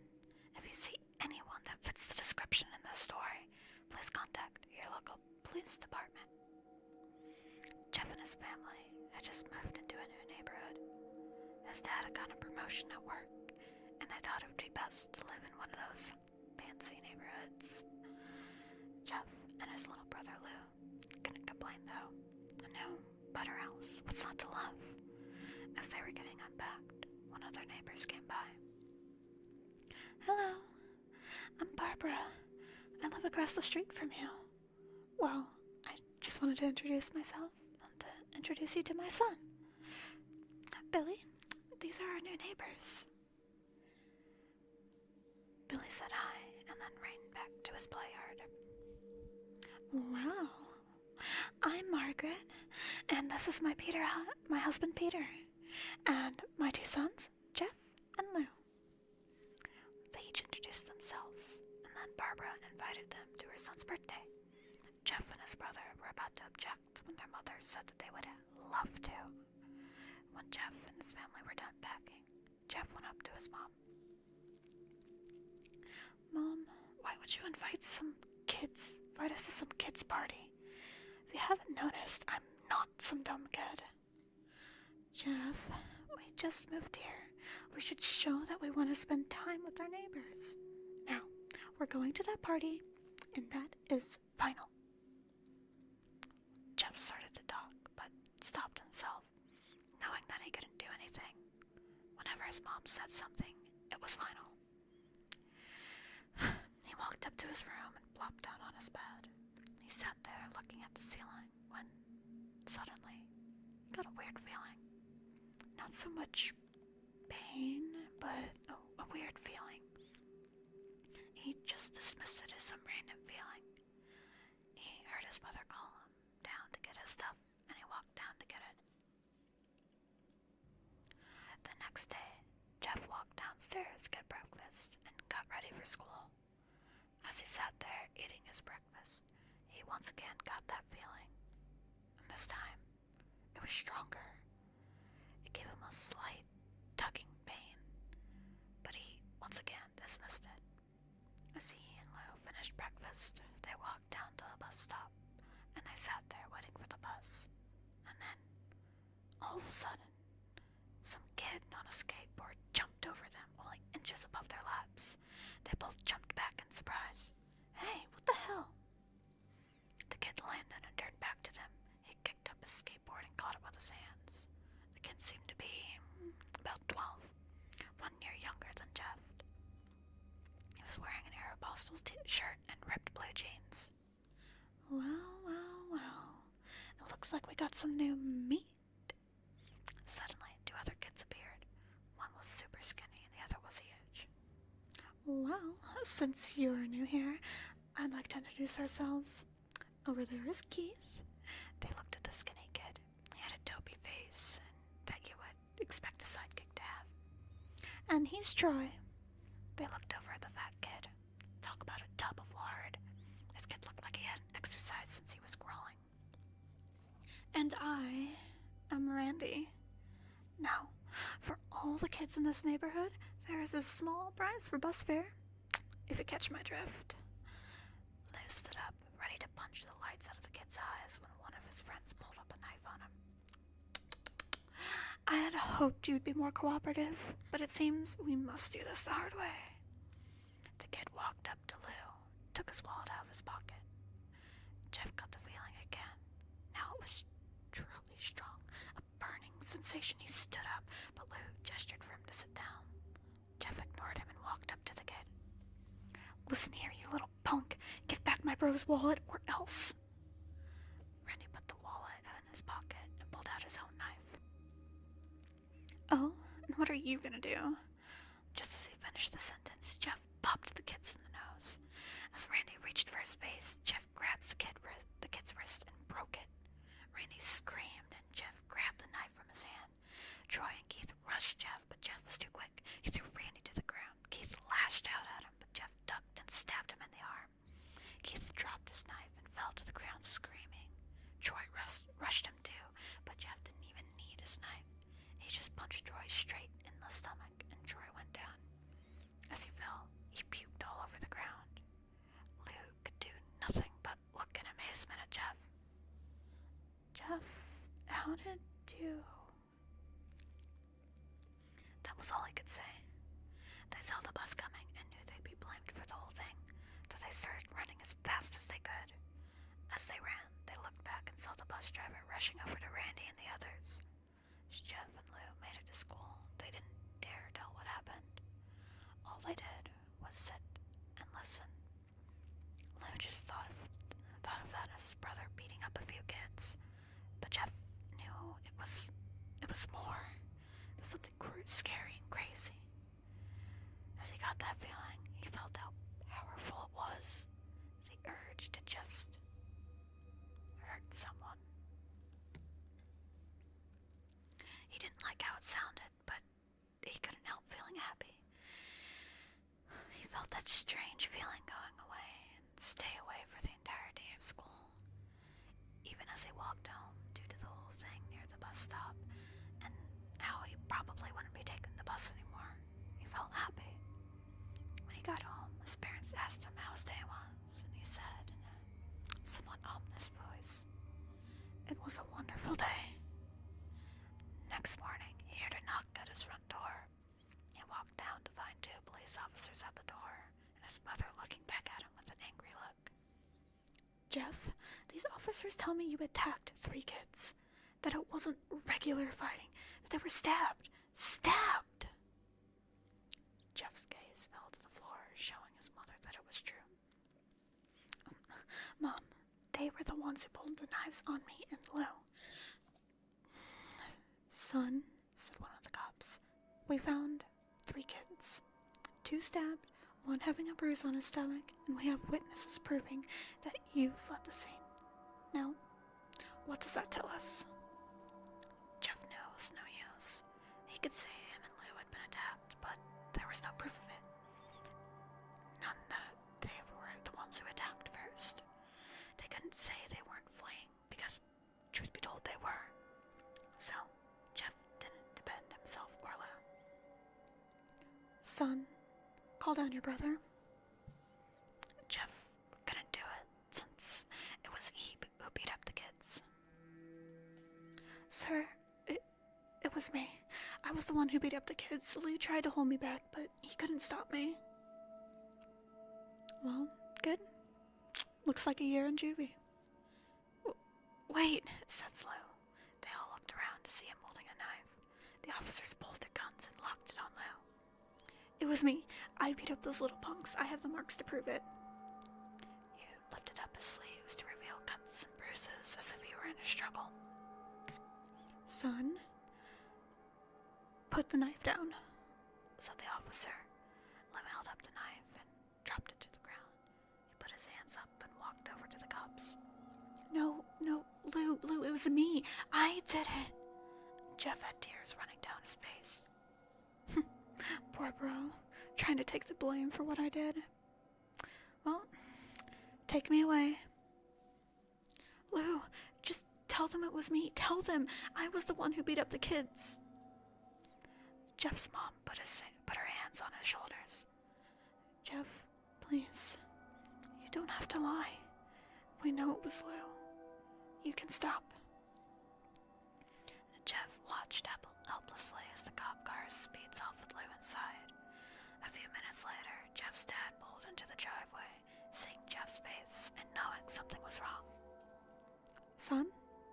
Son, what is it? Jeff couldn't answer. His vocal cords were strained from crying. Instead, Jeff's mother walked his father inside to break the bad news to him as Jeff wept in the driveway. After an hour or so, Jeff walked back into the house, seeing that his parents were both shocked, sad, and disappointed.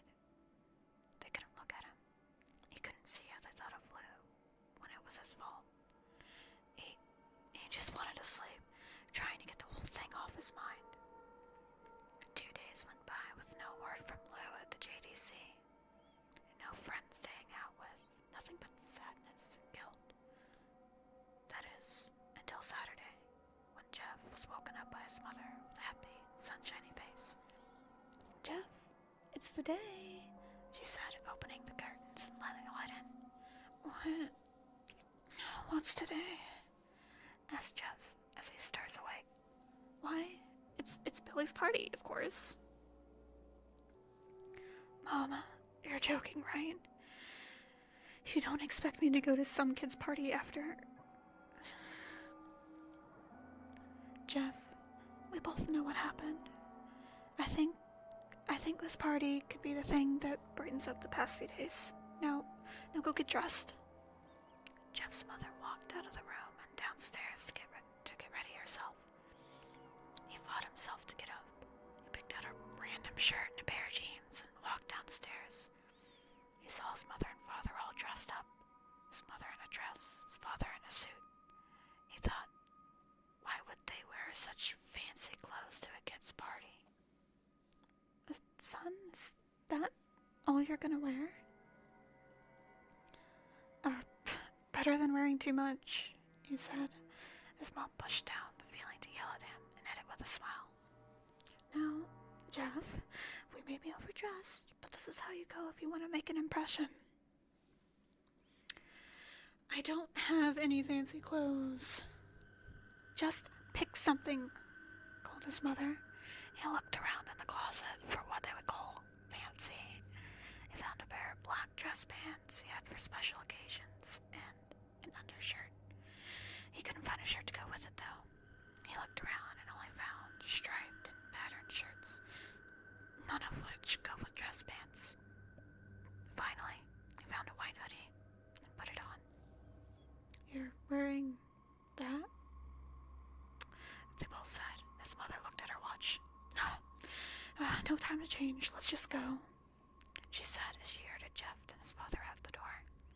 They crossed the street over to Barbara and Billy's house. They knocked on the door, and it appeared that Barbara, just like his parents, were way overdressed.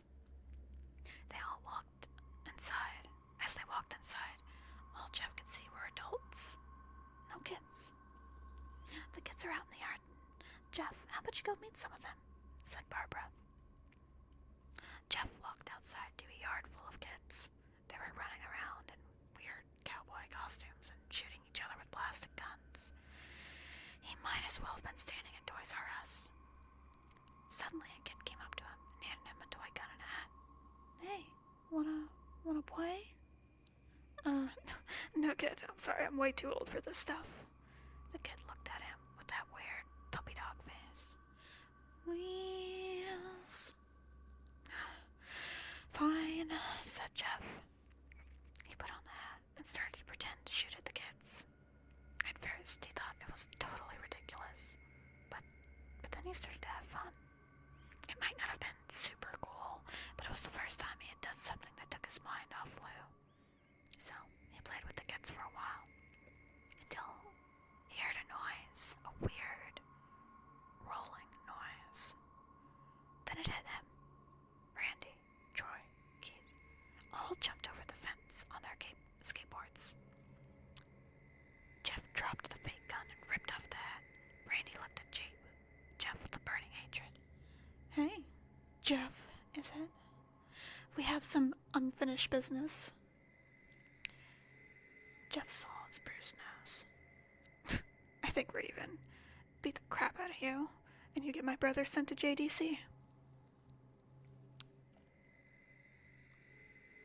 Randy got an even angrier look in his eyes. Oh, no. I don't go for even. I go for winning. You may have kicked our asses that one day, but not today. As he said that, Randy rushed at Jeff. They both fell to the ground. Randy punched Jeff in the nose, and Jeff grabbed him by the ear and headbutted him. Jeff pushed Randy off him, and both kids rose to their feet. Kids were screaming, and parents were running out of the house. Troy and Keith both pulled guns out of their pocket. No one interrupts or guts will fly, they said. Randy pulled a knife on Jeff and stabbed it into his shoulder. Jeff screamed and fell to his knees. Randy started kicking him in the face. After 3 kicks, Jeff grabs his foot and twists it, causing Randy to fall on the ground. Jeff stood up and walked towards the back door. Troy grabbed him. Need some help? He picked Jeff up by the back of the collar and threw him through the patio door. As Jeff tried to stand, he was kicked down to the ground. Randy repeatedly started kicking Jeff until he started to cough up blood. Come on, Jeff, fight me! He picked up Jeff and threw him into the kitchen. Randy sees a bottle of vodka on the counter and smashes it over Jeff's head. Fight! He throws Jeff back into the living room. Come on, Jeff, look at me! Jeff glances up, his face riddled with blood. I was the one who got your brother sent to JDC, and now you're just gonna sit there and let him rot in there for a whole year? You should be ashamed. Jeff starts to get up. Oh, finally, you stand and fight. Jeff is now on his feet, blood and vodka on his face. Once again, he gets that strange feeling, the one in which he hasn't felt in a while. Finally, he's up, says Randy as he runs at Jeff. That's when it happens. Something inside of Jeff snaps. His psyche is destroyed. All rational thinking is gone. All he can do is kill. He grabs Randy and drives him into the ground. He gets on top of him and punches him straight in the heart. The punch causes Randy's heart to stop. As Randy gasps for breath, Jeff hammers down on him. Punch after punch after punch. Blood gushes from Randy's body until he takes one final breath and dies. Everyone is looking at Jeff now. The parents, the grandkids, even Troy and Keith. Although they easily break their gaze and point their guns at Jeff. Jeff sees the guns trained on him and runs for the stairs. As he runs, Troy and Keith let out fire on him, each shot missing. Jeff runs up the stairs. He hears Troy and Keith follow up behind him. As they let out their final rounds of bullet, Jeff ducks into the bathroom. He grabs a towel rack and rips it off the wall. Troy and Keith race in, knives ready. Troy swings his knife at Jeff, who backs away and bangs the towel rack against Troy's face. Troy goes down hard, and now all that's left is Keith. He's more agile than Troy, though, and ducks when Jeff swings the towel rack. He drops the knife and grabs Jeff by the neck. He pushes him into the wall. A thing of bleach falls down on top of him from the top shelf. It burnt both of them, and they both started to scream. Jeff wipes at his eyes as best as he could. He pulled back the towel rack and swung it straight into Keith's head. As he lays there, bleeding to death, he let out an ominous smile. "What's so funny?" asked Jeff, as Keith pulls out a lighter and switched it on. "What's so funny is that you're covered in bleach and alcohol." Jeff's eyes widened as Keith threw the lighter at him. As soon as the flame made contact with him, flames ignited the alcohol in the vodka. While the alcohol burned him, the bleach bleached his skin. Jeff let out a terrible screech as he caught on fire. He tried to roll out the fire, but it was no use. The alcohol had made him a walking inferno. He ran down the hall and fell down the stairs. Everybody started screaming as they saw Jeff, now a man on fire, drop to the ground, nearly dead. The last thing Jeff saw was his mother and the other parents trying to extinguish the flame. That's when he passed out. When Jeff woke, he had cast wrapped around his face. He couldn't see anything, but he felt a cast on his shoulder and stitches all over his body. He tried to stand up, but realized that there was some tube in his arm, and when he tried to get up, it fell out, and the nurse rushed in. I don't think you can get out of bed just yet," she said as she put him back on the bed and reinserted the tube. Jeff just sat there with no vision, no idea of what his surroundings were. Finally, after what felt like hours, he heard his mother. Honey, are you okay?" she asked, but Jeff couldn't answer. His face was covered and he was unable to speak. "Oh, honey, I have great news. After all the witnesses told the police that Randy confessed of trying to attack you, they decided to let Lou go." This made Jeff almost bolt up, stopping halfway, remembering the tube coming out of his arms. "He'll be out tomorrow, and by then, you two will be able to see each other again." Jeff's mother hugs Jeff and says her goodbyes. The next couple of weeks were those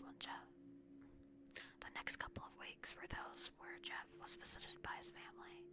Then came the day where his bandages were removed.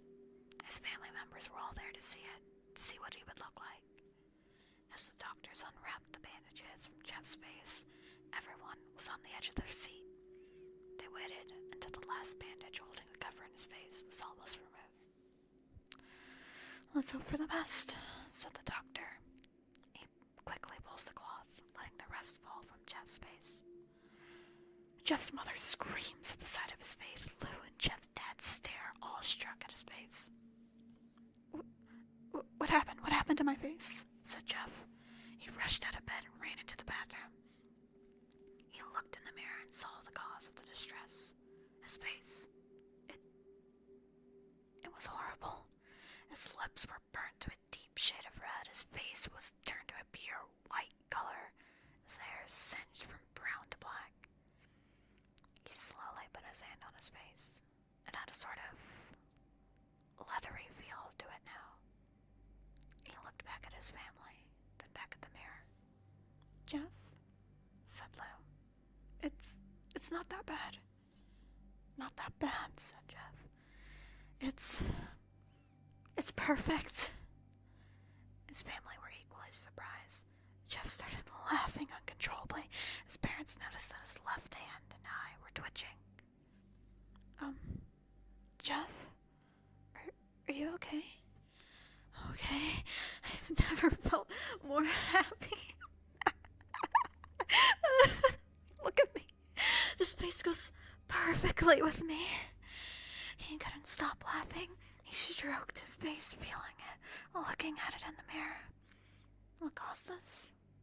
Well, you may recall that when Jeff was fighting Randy, something in his mind, his sanity, snapped. Now he was left as a crazy killing machine that his parents didn't know about. Doctor, said Jeff's mom, is my son all right? You know, in the head? Oh yes, this behavior is typical for patients that have taken a very large amount of painkillers. If his behavior doesn't change in a few weeks, bring him back here and we'll give him a psychological test. Oh, okay, thank you, doctor.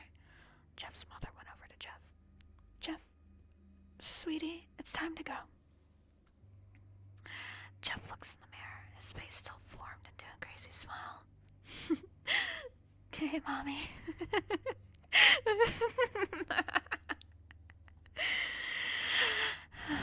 His mother took him by the shoulder and took him to get his clothes. This is what came in, said the lady at the desk. Jeff's mom looked down to see the black dress pants and the white hoodie her son wore. Now, they were clean of blood and now stitched together. Jeff's mother led them to his room and made him put on his clothes. Then they left, not knowing that this was their final day of life. Later that night, Jeff's mother woke to a sound coming from the bathroom. It sounded as if someone was crying. She slowly walked over to see what it was. When she looked into the bathroom, she saw a horrendous sight. Jeff had taken a knife and carved a smile into his cheeks. Jeff, what are you doing? Jeff looked over his mother. I couldn't stop smiling, Mommy. It hurt after a while, but now I can smile forever. Jeff's mother noticed his eyes ringed and black. Jeff, your eyes. His eyes were seemingly never closing. I couldn't see my face. I got tired and my eyes started to close. I burnt out the eyelids so I could forever see myself, see my new face. Jeff's mother slowly started to back away, seeing that her son was going insane. What's wrong, Mommy? Aren't I beautiful? Yes, son. Yes, you are. Let me go get Daddy so he can see your face. She ran into the room and shook Jeff's dad from his sleep. Honey, get the gun. She stopped. She saw Jeff in the doorway holding a knife. Mommy, you lied. That was the last thing they hear as Jeff rushes them with the knife, cutting both of them. His brother Lou woke up, startled by some noise. He didn't hear anything else, so he just shut his eyes and tried to go back to sleep. As he was on the border of slumber, he got the strangest feeling that someone was watching him. He looked up before Jeff's covered his mouth. He slowly raised the knife, ready to plunge it into Lou. Lou thrashed here and there, trying to escape Jeff's grip. Shh, Jeff said. Just go to sleep. Classic, isn't it? Classic spooky reading. Got that one. I'm sorry for all the stumbling on that one. It was a little bit harder to read because it kept swapping between first and third past and present tense. Like all of this is in past tense, but this is in present tense, so it was I stumbled a lot. I tried to fix it at times in my brain, but I think that just made me stumble more.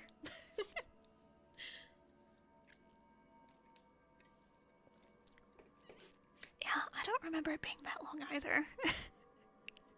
That was a lot longer. Like, I remembered